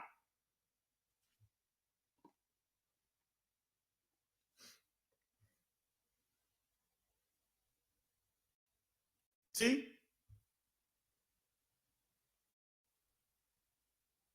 when they ate of the tree, their eyes were open, meaning their ears and eyes. But when their eyes and ears were open, it shut their ears and eyes. See, it's like a reverse. It was like a reversal effect. The actual ears and eyes that they were supposed to have been in the purpose, in the realm that they were supposed to have been in, closed. But it opened up another ear and eyes, meaning their mindset. It opened that up even more to another whole realm. And it says, and they knew. The word knew means to perceive, learn, and to discern. So now he learned that there is something different about what just took place when he ate of that result. He accepted the end result of what they were in, or what they were dealing with. And he knew that that was something new. It started giving him a new sensory input. He started seeing a new jurisdiction that he did not control and was never given power over. Because remember, I told y'all that that tree was unyielding. It was not yielding to them. It was a solid, strong, foundation. It was not yielding to them. So when it wasn't yielding to them, then tell me, he saw that there was a jurisdiction that he did not even control now, and was never given power over. Adam became shocked because now he realized something is now different.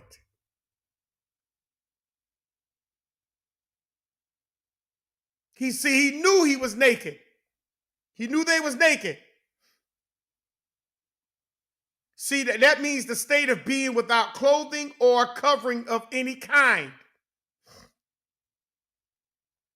So they was without a cover. They didn't have nothing to cover them because they were out of the rim that they were supposed to be in mentally. So now when you are out of your rim mentally, then tell me what covers you if you were not authorized to do so.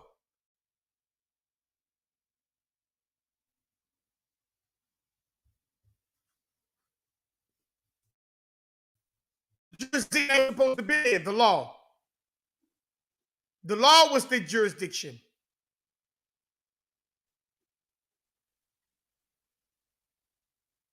This is called territorial jurisdiction. I'm going to put that in the chat.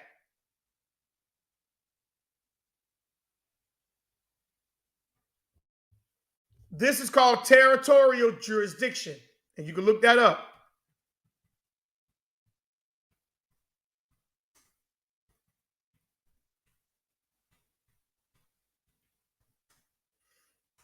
This is what they got you under. Territorial jurisdiction.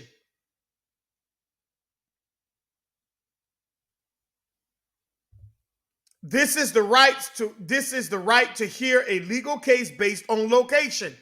See?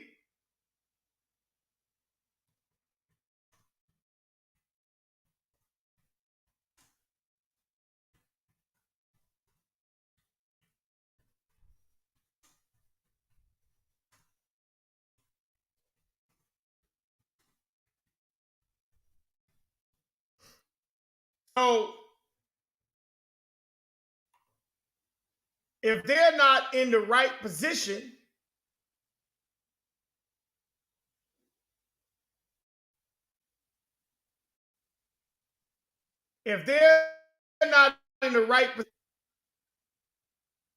how can they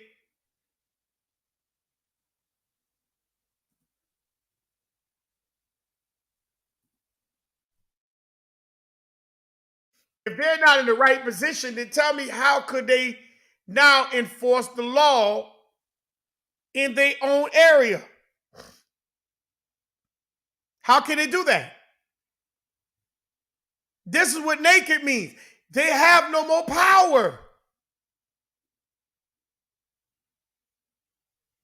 They gave up the rights to be able to enforce any kind of law dealing with their territory.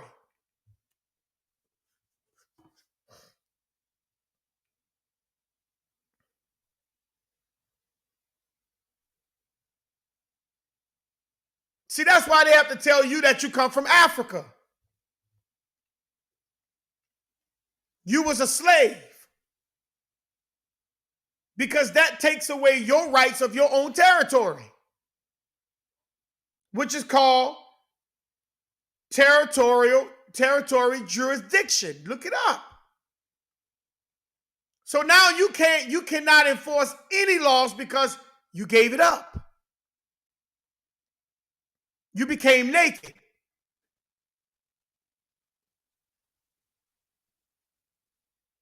So when he followed his wife to go into that mindset, he lost power. He lost his power.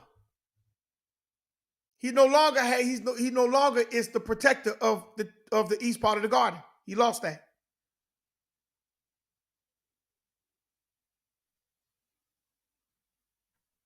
So now Adam cannot enforce any laws in his house because he gave up his power to his wife. Genesis 2:15, what that says.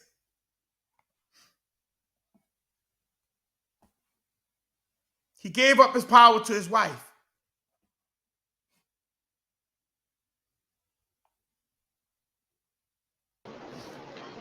Genesis 2:15. Yeah.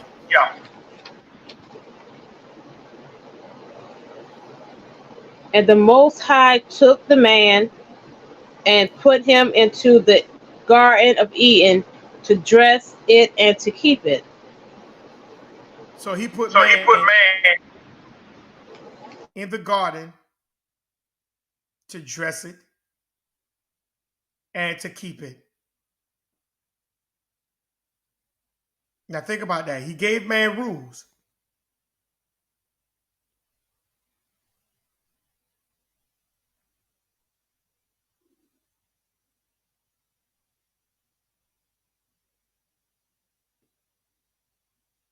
He gave man rules.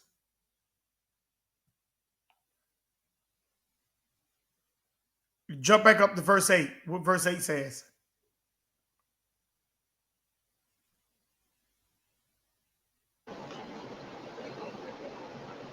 And the Creator planted a garden eastward in the Eden, and there he put the man whom he had formed. Notice it says the east part of the garden. He put man in the east part of the garden. He did not put man all over the garden. He didn't do it. So why would Adam be roaming all over the whole garden if he put him only in the east part? Why would he do it? Let's go to Nehemiah, the 3rd chapter, verse 7.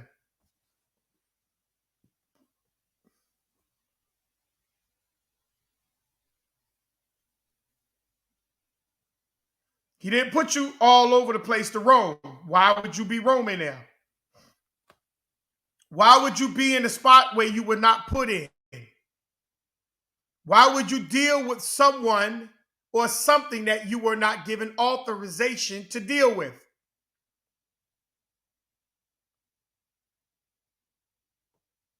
I say Nehemiah 3 and 7.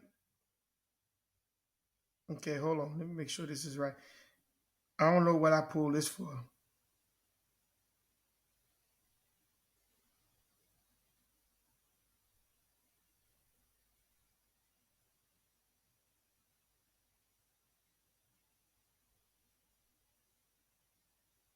Now, let's skip that. Let's go to Proverbs 29 and 2. I don't know why I pulled that. Proverbs 29 and 2.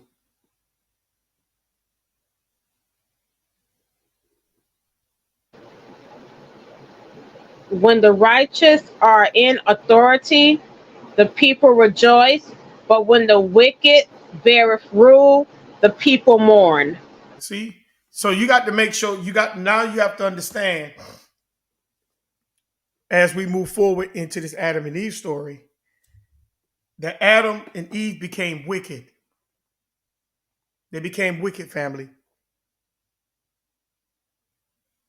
And now they can't deal, they fell. They can no longer enforce the rules.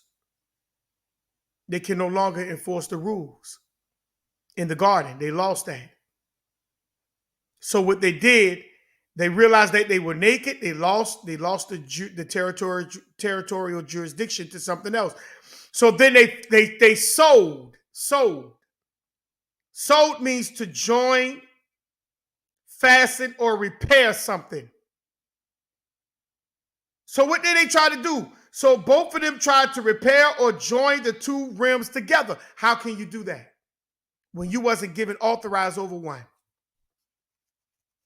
You were only given authorized over the east part of the garden, but now why would you try to repair? How can you repair something once when it's broken? Or you try to join the two rims together. How can you do that? When one you don't even have power over. It got power over you. But they could not because they enter into it wrongfully.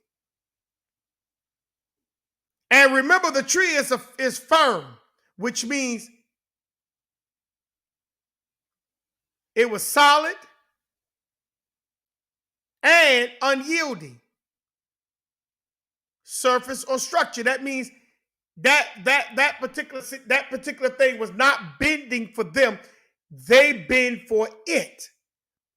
So that means they had to now concentrate themselves into how they was going to fit themselves into the mold of that. So that means they gave up their crown in order to fit themselves into that new mold, that new role. How you do that? And continue to still keep power over the thing that you were given power over.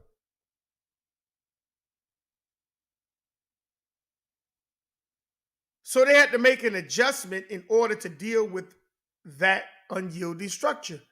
They had to make an adjustment.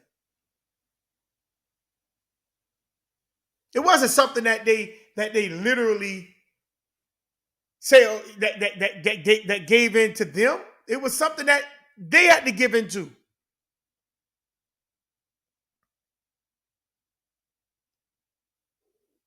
Let's go to Ecclesiastes 3 and 7. They lost power over their own territory.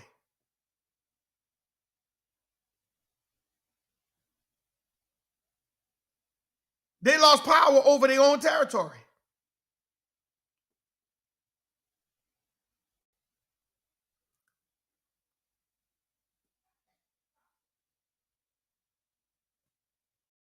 Ecclesiastes 3 and 7 says, a time to rend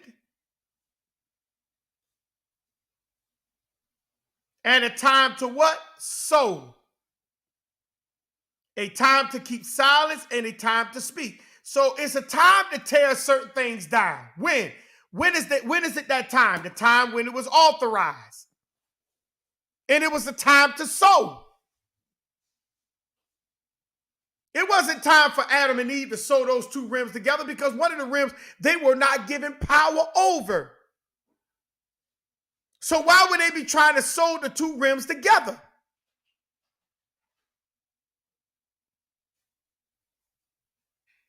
It wasn't time for that.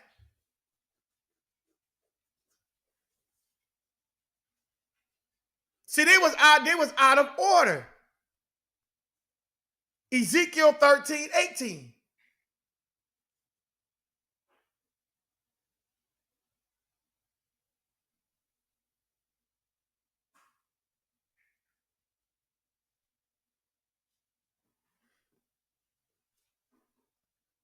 Ezekiel 13:18 says, and say, thus says the Creator, woe to the woman that sew pillows to all armholes and make kerchiefs upon the head of every statue to haunt souls. Will ye haunt the souls of my people? And will you save the souls alive that come unto you? See, there's certain things we don't supposed to be doing, especially women.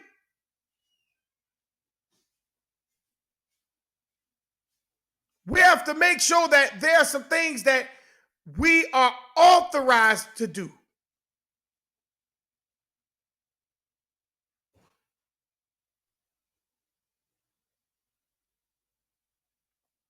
That's why we have to be very careful at how we do, why we do it, when we do it, where we do it, and who authorized us to do so.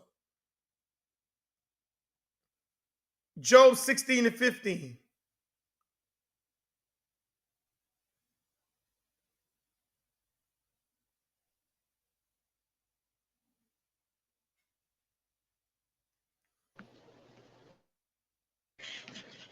Job 16 and 15.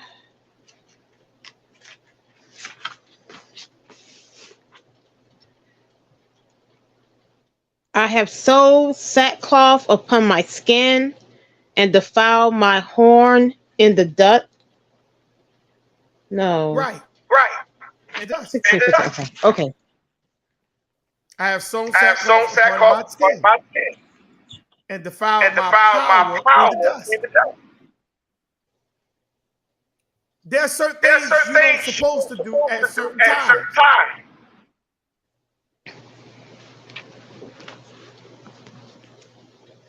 You're supposed to be able to do it when it's authorized.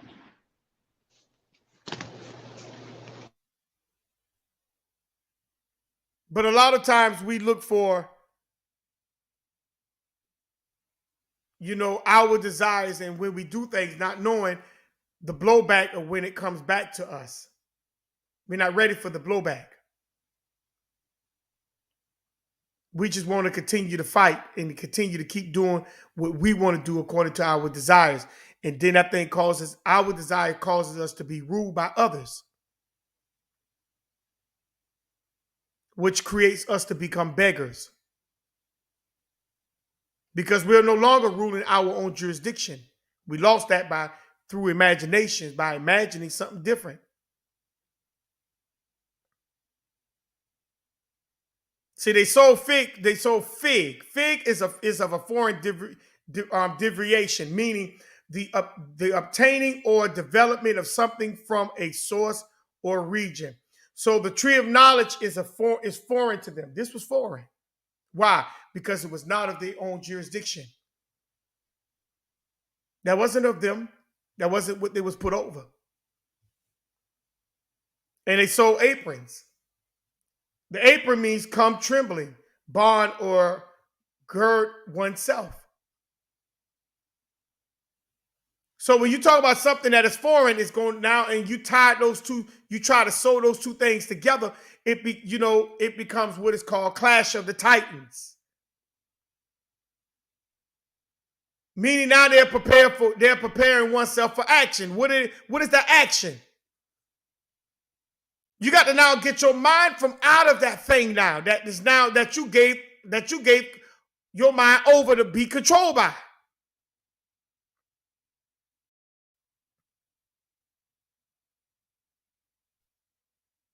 See, now they got to now try to fight their way out of something that they shouldn't have never been in the first place. This is what's taking place. So now, because they are into another realm, they now have to prepare to fight and now live in a different way than what they were created to live. They can't live the same way that they was.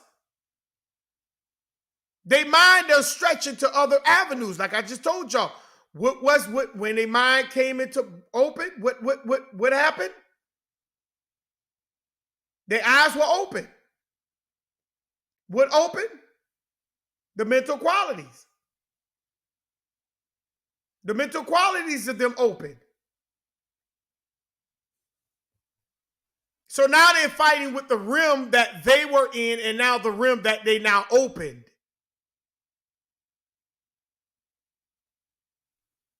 Because they have sewn two realms together mentally, which should not even be together.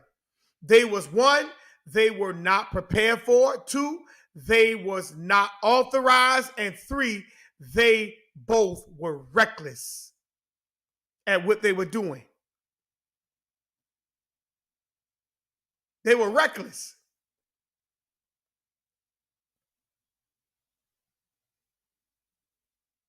Genesis chapter 3, verse 8. They heard the voice. Meaning they heard of concern. Meaning Adam is now so now they are what? They are concerned with the position that they were now in. They are worried. Because their mental qualities is now opened. It brought anxiety.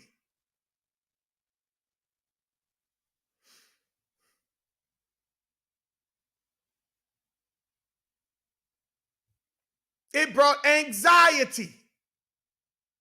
They're worried. Because now they know that the position that they're in, they shouldn't be in.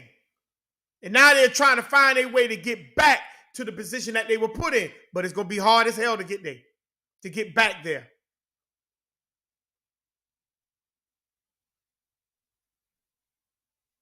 They heard the voice. The voice means the proclamation.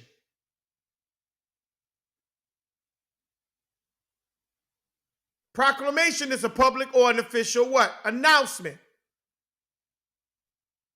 They heard that proclamation. That's the voice. So they're now giving ear to a what? Public or official announcement, especially one dealing with a matter of great importance.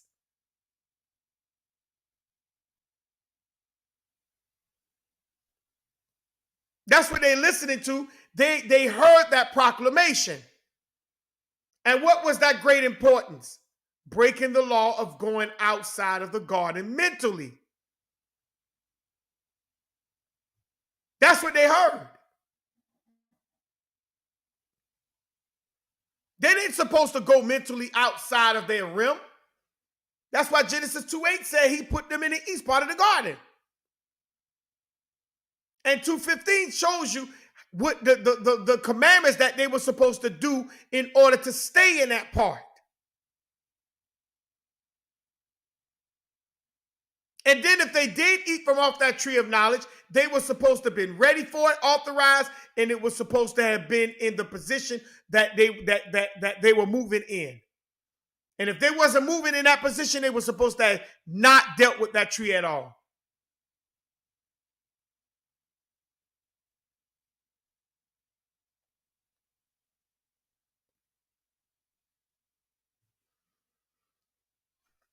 Let's go to Exodus 32:5. They were supposed to stay within the rim of their own purpose.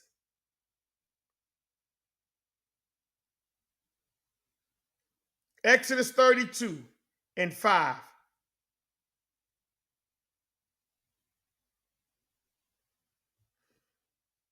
And it says, and when Aaron saw it, he built an altar before it, and Aaron made proclamations and said, tomorrow is the feast of the Creator. What is going on? He fashioned a golden calf. And he made a what? A public and official announcement before Israel, saying that after when he finished making that golden calf, he made a proclamation which caused some of Israel to get put to death. Caused anger among the Creator.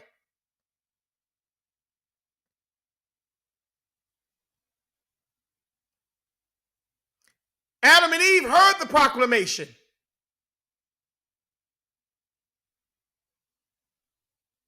Second Chronicles 24:9.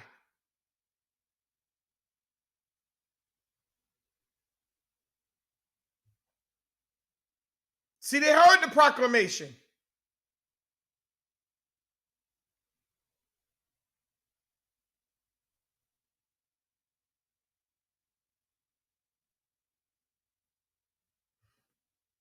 And it says, and they made a proclamation through Judah and Jerusalem to bring in to the Creator the collection that Moses, the servant of the Creator, laid upon Israel in the wilderness. See? It's a public announcement. Adam and Eve heard the public announcement. Let's go to Daniel 5:29.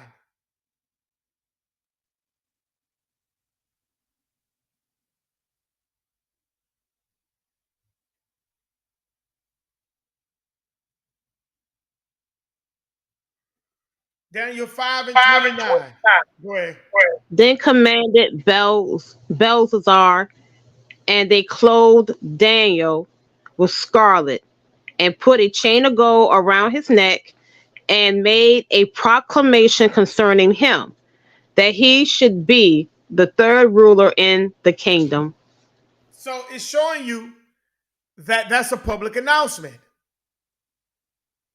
Meaning everybody is going to be aware of what's taking place.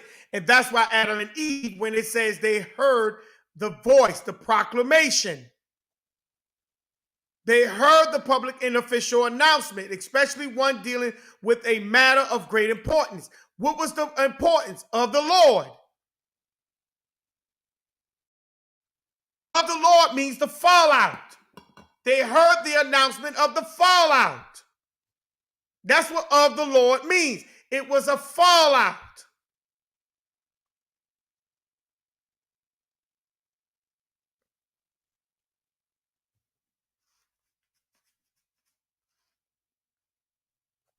See, this is all taking place in them.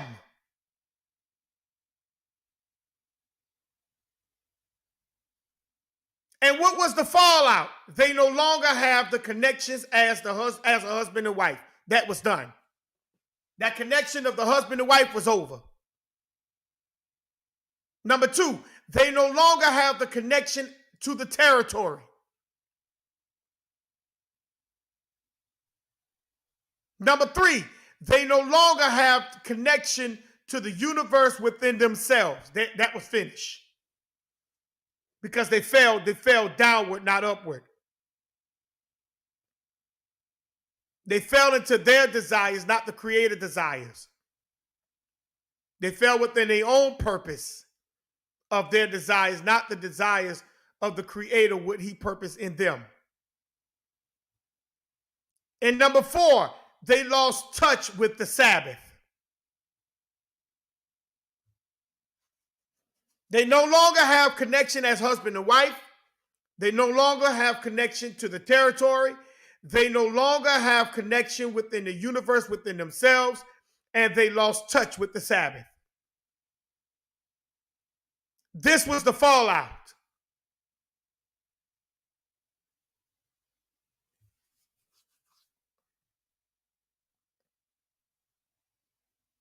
So when they heard the Lord walking means to what? Proceed away or move from. So there was a fallout and it moved. It moved what? So they departed or moved away from their purpose. That's the fallout. They departed or moved away from their purpose.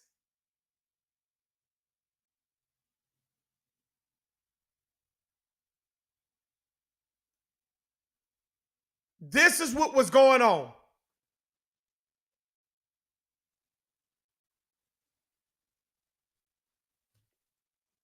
Let's grab a couple of more scriptures. Let's go to Wisdom of Solomon, the 7th chapter, verse 24 through 26.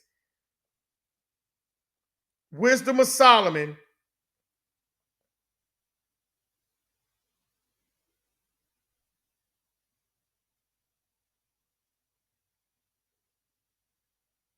Wisdom of Solomon, the 7th chapter.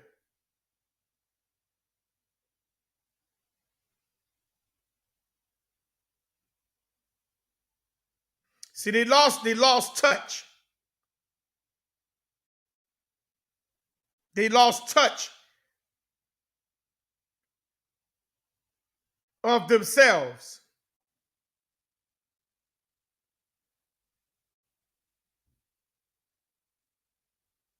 And this what was going on. This was the fallout. This is the reason why they moved away from, they departed away from their purpose. Because they were no longer in touch with the things that they were put in power and in charge of in chapter 1. Wisdom of Solomon, the 7th chapter, verse 24 through 26. This is what it says. For wisdom is more moving than any motion. Let me read it again. For wisdom is more moving than any motion. She passes and goes through all things by reason of her pureness. Meaning wisdom do not change. When it moves, it stays into the rim that it's supposed to be in. 25. For she is the breadth of the breath of the power of God. Wisdom. And a pure influence flowing from the what? Glory of the Almighty. Therefore can no defiled thing fall into her. Huh? Wisdom is the breath of the Creator. And nothing can get involved. It cannot, mix with wisdom. So when they try to bring those two rims together, they defile themselves. 26. For she is the brightness of the everlasting life, the unspotted mirror of the power of the Creator, and the image of his goodness.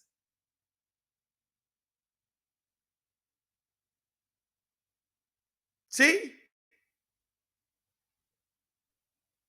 This is what takes place. This is the breath. This is what they lost. Let's stay in Wisdom of Solomon. Let's go to the 2nd chapter.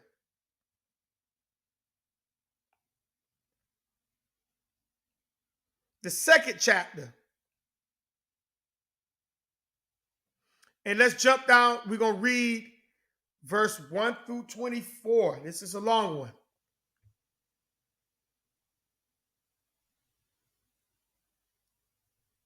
I'm not going to read all this because this is a lot. It says, for the ungodly said, reasoning with themselves, but not aright. Our life is short and tedious, and in death of a man there is no remedy. Neither was there any man known to have returned from the grave. For we are born at all adventure, and we shall be hereafter as though we had never been. See, you're going to leave him. For the breath in our nostrils is as smoke, and a little spark in the moving of our what? Minds. Which being extinguished, our body shall be turned into what? Ashes, and our spirit shall vanish as a soft air. As the soft air. See that song, like that song, UGK say 1 minute you're here and the next minute you're gone. You're going to vanish like thin air. And our name shall be forgotten in time. And no man shall have our works in remembrance. And our life shall pass away as the trance of a cloud, as a trace of a cloud, and shall be dispersed as a mist that is driven away with the what? Beams of the sun, and overcome the heat thereof. For our time is very shadow that passes away, and after our end there is no what? Returning. For it is fast sealed, so that no man cometh again. See, before this day happens, we have to make sure that we are transitioning first within the purpose to get to the Sabbath. Come on, therefore, let us enjoy the good things that are present, and let us speedily use the creatures like as in youth. See? We're supposed to be having fun, not no crazy behind fun, but you know what fun I'm talking about. We're supposed to be learning and enjoying while we are here learning. And the things that he put here for us to use, we're supposed to be enjoying those things, having a good time enjoying them.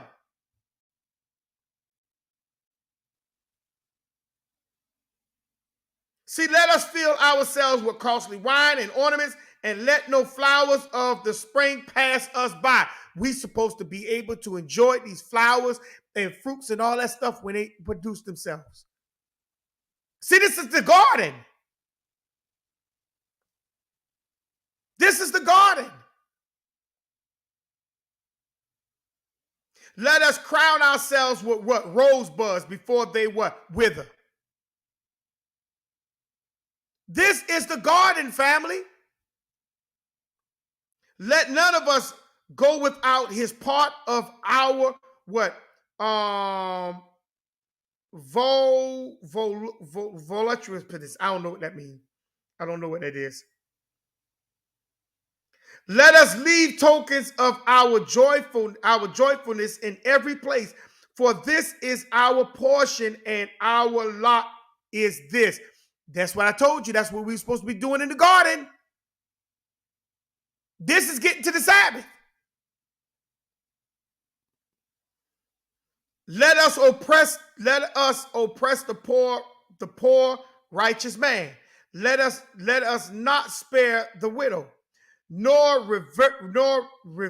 reverence the what? Ancient gray hair of the age.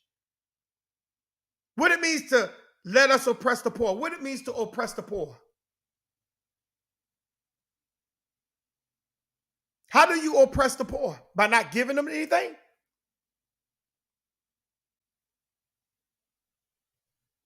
No, letting the poor know you can get up and be where I'm at. I'm not going to always give you a handout. That's oppressing them. I'll help you to a point. And then once when we get to that point, like the 7 years, I got to let you go.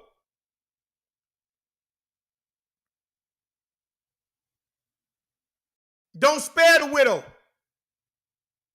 What it means not to spare her? Meaning not to feel sorry for her because her husband died or got killed? No, no, no. Let her know that her life ain't over.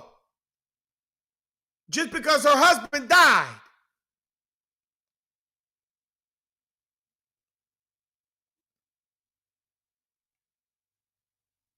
And just because somebody got gray hair, that don't make them wise.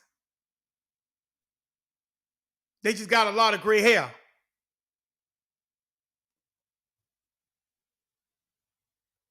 It says, let our strength be the law of justice. Our strength collectively be the law of justice. I shouldn't be acting on my own.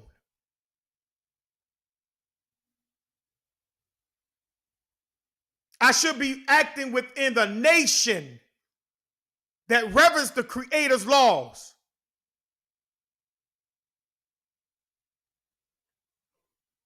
For that which is feeble is found to be nothing worth.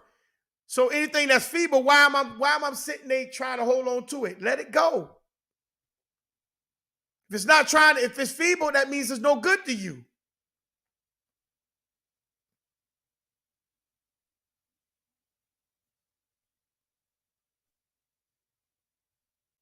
See? You can read the rest on your own.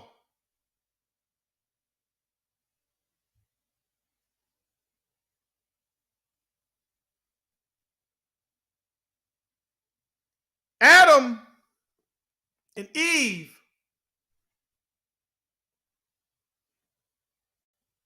they moved away from their purpose. In the coolness of the day.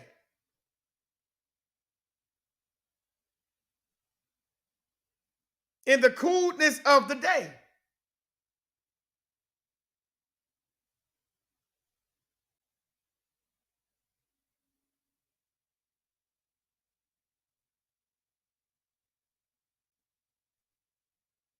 Let's go to wisdom of Solomon. Let's go to the first.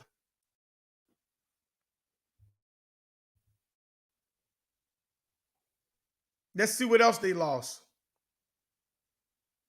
Let's go to the first chapter. Start at verse 1. Let's look at us what Adam and Eve lost.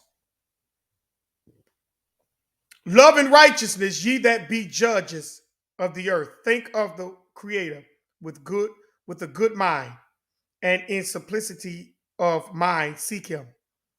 So you always got to remember the Creator. You got to think of the Creator in a good mind. He's not thinking, we already read it, that he did not create death. He created ways that you exist. You the one that created death. We already read those scriptures. You created death. So just being simple, you're supposed to think on the Creator, not in this abundance. See, Adam opened up his mind, whereas that he became more than being simple, meaning he became more than his own purpose. So he couldn't think on the Creator in a righteous way because he was no longer simple. For he will be found of them that tempt him not. See, if I'm tempting the Creator, that means I'm doing things outside of the purpose, thinking that he's supposed to be able to come and save me. Nah, that's not how that works. He will be found of them that tempt him not. Adam and Eve tempted him.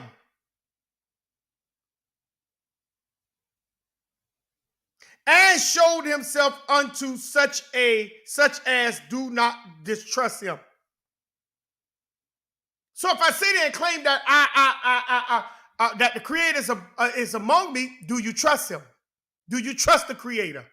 by following everything that the Creator has said. Like this morning, Jehovah's Witness came to my house.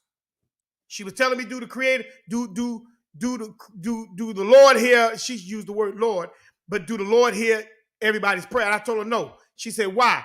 Because if you are an abomination, sis, grab that scripture about your prayers as an abomination, the Most High don't hear. And I told her, I say, if you are wicked, the Most High don't hear prayers of an abomination, of the abomination. He don't. If you are in a wicked mindset, your prayers become an abomination to the Creator. So the Creator don't hear that. So she said, well, but through Jesus Christ. I say, well, that goes against Deuteronomy 24:16. So she pulled it and she saw it, but then she said, but yeah, but that, no, it ain't no yeah, but that, it ain't. The Father cannot die for the Son, and the Son cannot die for the Father. Every man must die for his own sin. So why would the Creator send a man who was supposed to be his son to die for you?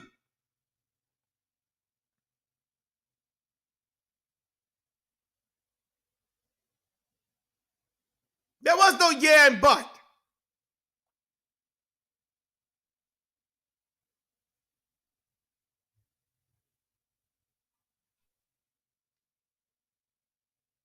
You got it, sis?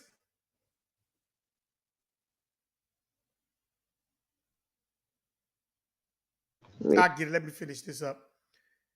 Verse 3. For froward thought separates from the Creator. Froward thought separates you from the Creator. Froward. Let's look up the word froward. Let me pull up my dictionary here.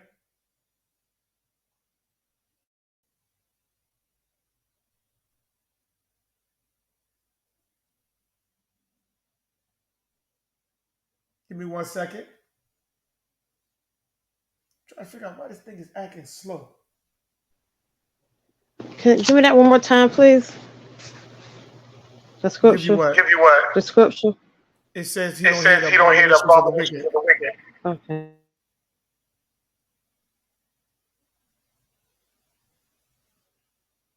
The word froward.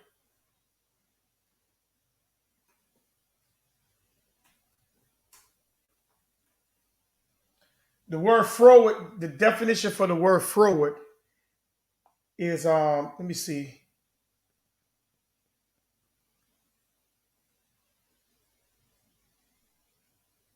Okay, here we go.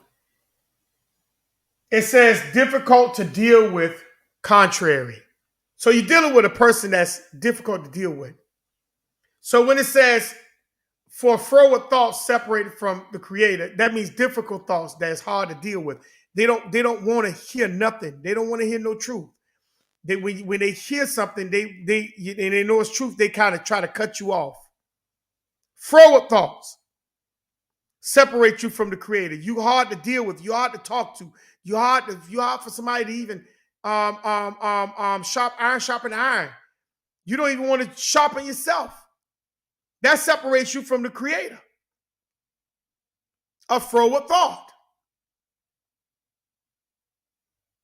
See, one brother,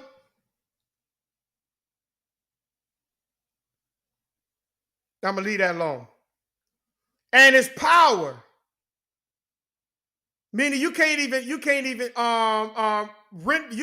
get into the power of the Creator when it's tried. Meaning whatever's trying you going to eventually swallow you up.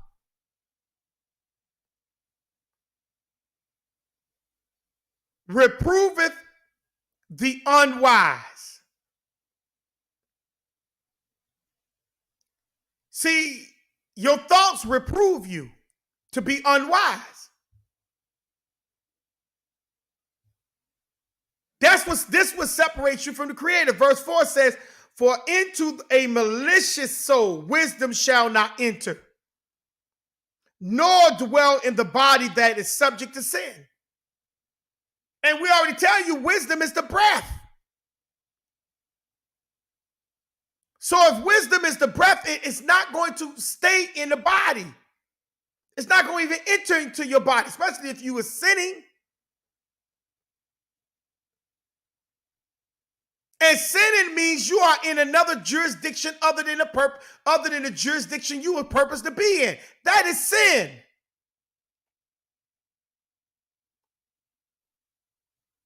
That's death.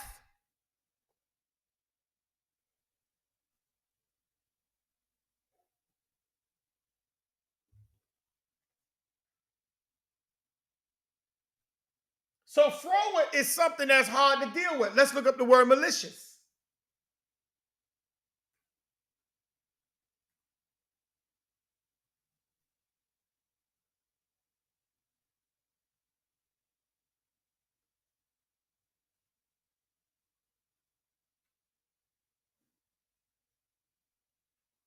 Malicious.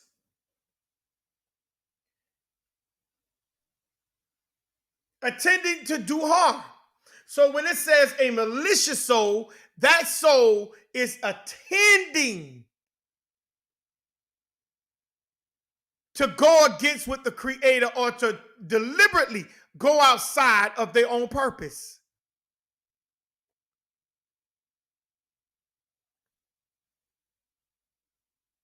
See? That soul is deliberately doing what it want to do.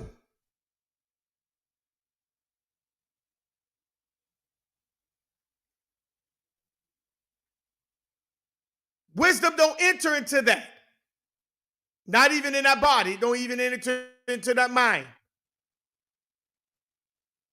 But we say, oh no, it does. No, it don't. You don't have the wisdom of the Creator.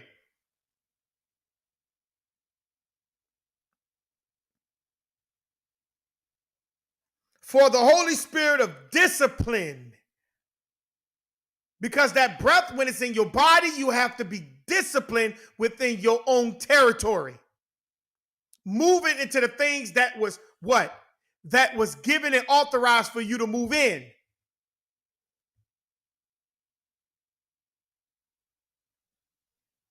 For the Holy Spirit of discipline will flee deceit.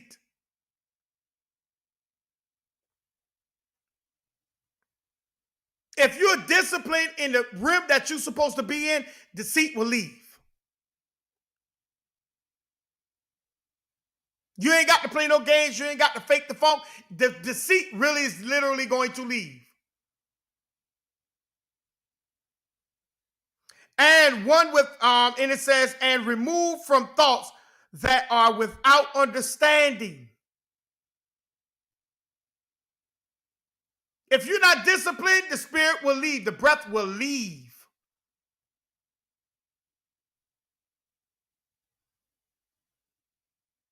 And it will remove from you thoughts with no understanding, especially if you're disciplined. It's gonna remove the non-understanding thoughts. And if you're not disciplined, you're going to stay without understanding. And it says, and will not abide when unrighteousness come in. If I'm sitting there following and staying within my own jurisdiction of purpose, unrighteousness cannot stay around me. That's why I told y'all about the remnant at the beginning.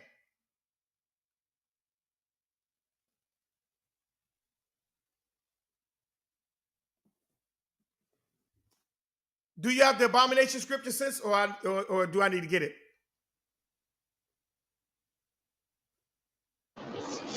I can't find it. So.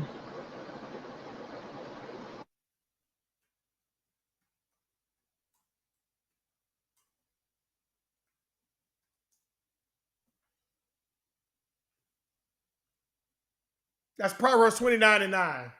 I mean, Proverbs 28 and 9. Okay, Proverbs 28 and 9. It says, he that turneth away his ear from hearing the law, even his prayer shall be abomination. So there you go. If you turn your ears away from hearing the law, your prayers is an abomination. So when Adam and Eve did what they did, they turned away from hearing the law. That's why they was departed from their purpose. in the breath, in the coolness.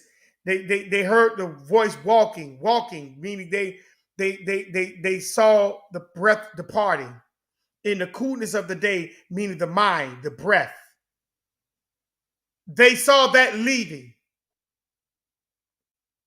In the cool, meaning the breath or the mind. They saw that leaving.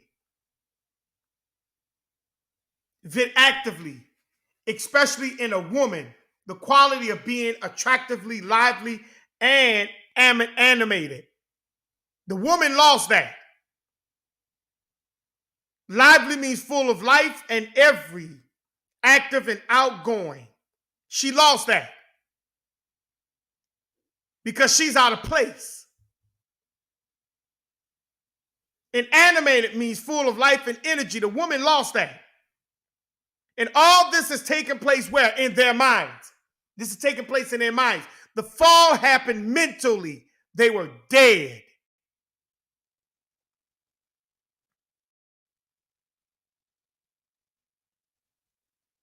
Second Ezra 3 and 7. Let's grab that real quick. They were dead. The fall happened mentally.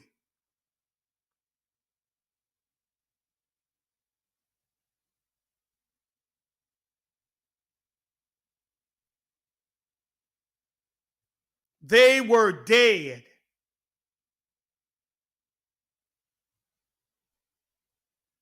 This is what it says here. And unto him thou gavest commandments to love thy way, which he transgressed. And immediately thou appointed death in him and in his what? Generations. Of whom came what? Nations, tribes, people, and kindreds out of number. Do you see that?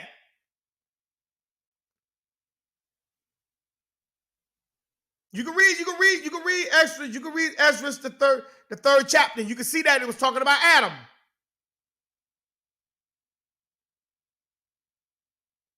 So when Adam and Eve fell, guess what happened to their generation? It was dead.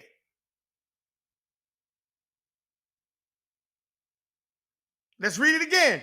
And unto him thou gavest commands to love thy way, which he transgressed. And immediately thou appointest what? Death in him. Death was in him. And in his generations. What? So death was in Adam's generation? Yes. Yes.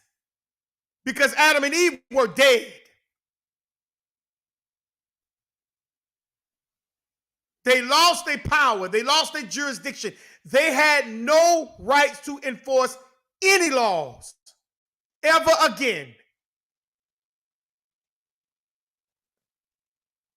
So everyone that was born unto them was dead if the Creator, if the Creator did not find mercy.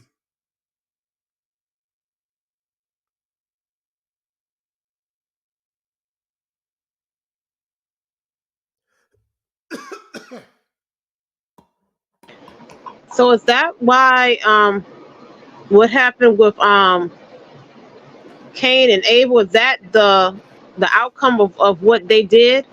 The reason why that happened the way it did? Correct. Because they birthed death. They were no longer birthing life. But even with Abel being the type of person that he was, he still suffered the consequences of what his parents did.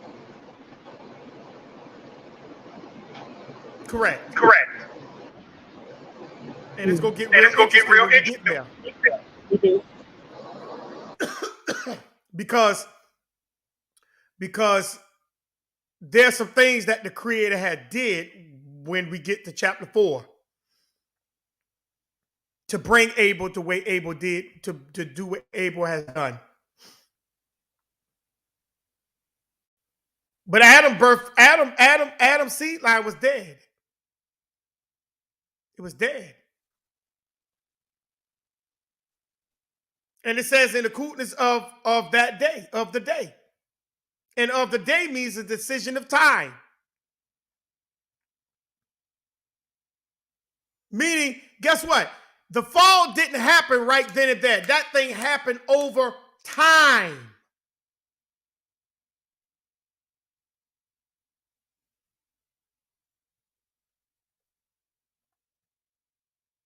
They fall happen over time. So that now that answers your question, sis. You follow me? That answers your question. That fall happened over time. It just didn't happen right then and there. It happened over time. And so of Okay. that day, go ahead. I was just saying, okay, when you said it happened over time, So that means it affected everything from that point after.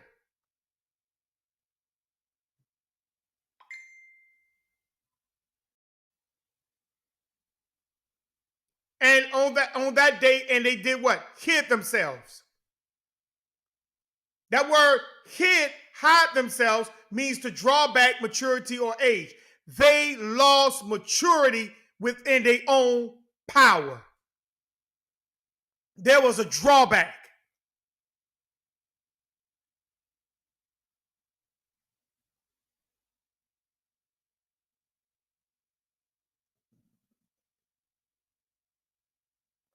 They hid themselves from the presence. The presence means to what? It means the face or the surface of the ground. So over a period of time, Adam and Eve had what was called a drawback. Meaning he chose to do something that he was expected to do. He had a drawback from that thing. And what was that drawback? Dress it and keep it. He was no longer dressing and keeping the garden the way he was told or commanded to keep it.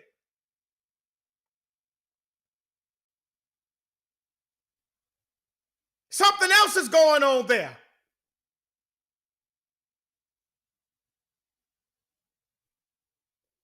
Because remember, he tried to sew both rims together.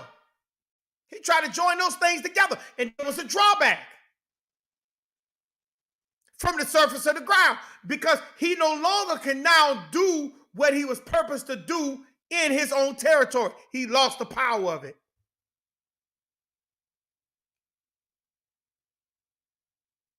So they were no longer connected to the garden.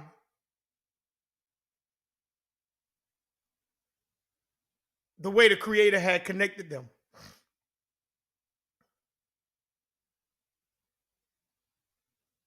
They hid themselves from the presence of the Lord of the fallout. They had a drawback from the fallout.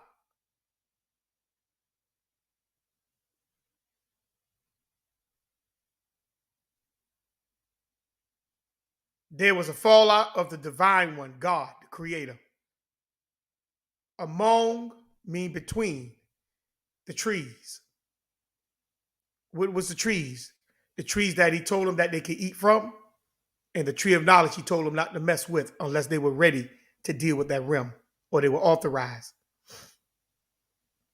So because they are no longer connected with the garden, they also had a fallout with the Creator between the mindsets or the rims. That was within the garden. That was within the garden.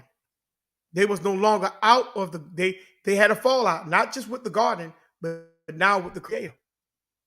Because they're moving different now.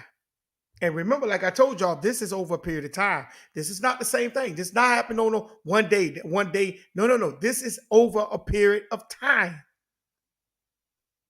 So the Creator just didn't pop up, poof, when he fell like right there. No, this happened over a period of time.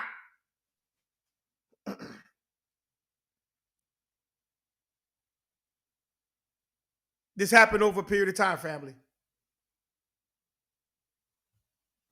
I'm going to end it right here. We're going to stop at verse verse 8, and we're going to pick up in the Most High's in the Creator's will next week. Verse 9, And we're going to get now more further into the fallout. Because man fell. And because man fell, man had now gotten to the point where that he realized he had now disconnected himself, not just from his own territory, but he's disconnected from his wife. He's also disconnected from his purpose. And he's also now disconnected from himself. He's no longer in the room. He's no longer in charge.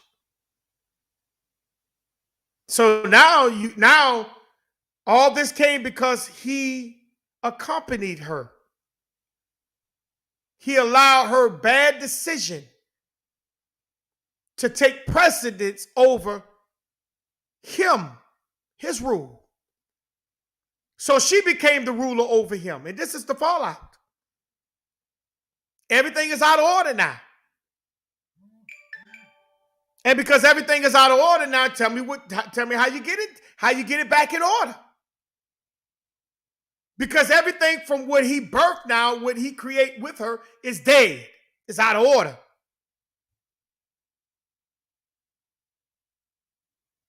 This whole thing is out of order. So I'm gonna stop right there. This is verse. We're gonna stop. We're gonna pick back up on next week at verse 9. Because they really got, it's really picking up. Where's that? It's just wow. So anything you like to say, sis, before we close out?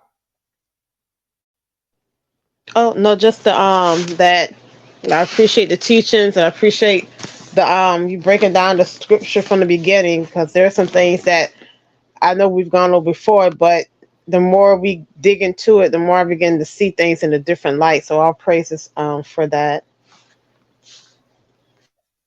Okay. Make sure those who come in, make sure you tap the like button. And if you haven't subscribed, please subscribe to the channel. And if you like the support, you got the Cash App at the bottom. It's $INDIG15. That's $INDIG15. You can donate to the channel. Like I say, I'm getting ready to make the channel a little bit greater than what we have it right now. So stay tuned for that. Also, like I say, Passover is coming up. The memorial of it, not Passover, but the memorial of Passover is coming up. And we're going to be doing some things for Passover. I'm going to be getting into the real point of Passover. And I know a lot of people say, well, that's when Israel was let from out of Egypt, but there was something greater than that that took place in order for that to take place. And that wasn't putting no blood over no doorpost. It was something else that was taking place in Passover that caused the Creator and allowed the Creator to go in to move Israel from out of Egypt. But we're going to close from right here. And like I say, you got to make sure you stay within your jurisdiction, because the moment you come out of your jurisdiction, you're dead. Mentally, you're dead, and that thing starts to manifest physically. So we have to make sure the mindset that we're in is the mindset we're supposed to be in, and we're not moving and going into things that we have no authorization of, we're not ready to enter, or we don't have power over. All right? And we have to make sure we play the roles that we was given. Men, you must play your role. Females, women, you must play your role. Males, you must play your roles, and females, you must play your roles. All right. So in women and females, you got to remember, women, you cannot be a helpmeet if you're not married. Point blank, period. If you're not married, you're not his helpmeet. He have to announce you to the world. And if he haven't announced you yet, you're not a helpmeet. So if you're not a helpmeet, then you have to look at yourself and ask yourself, then what are you? You can answer that for yourself. All right. So until the next Shabbat to those who don't keep the Sabbath, and you come in and you listen to the class, the lesson, or praises. But may your day or your Shabbat continue to be peaceful, restful, and relaxful. All right. Until next time, same station, same time. Shalom.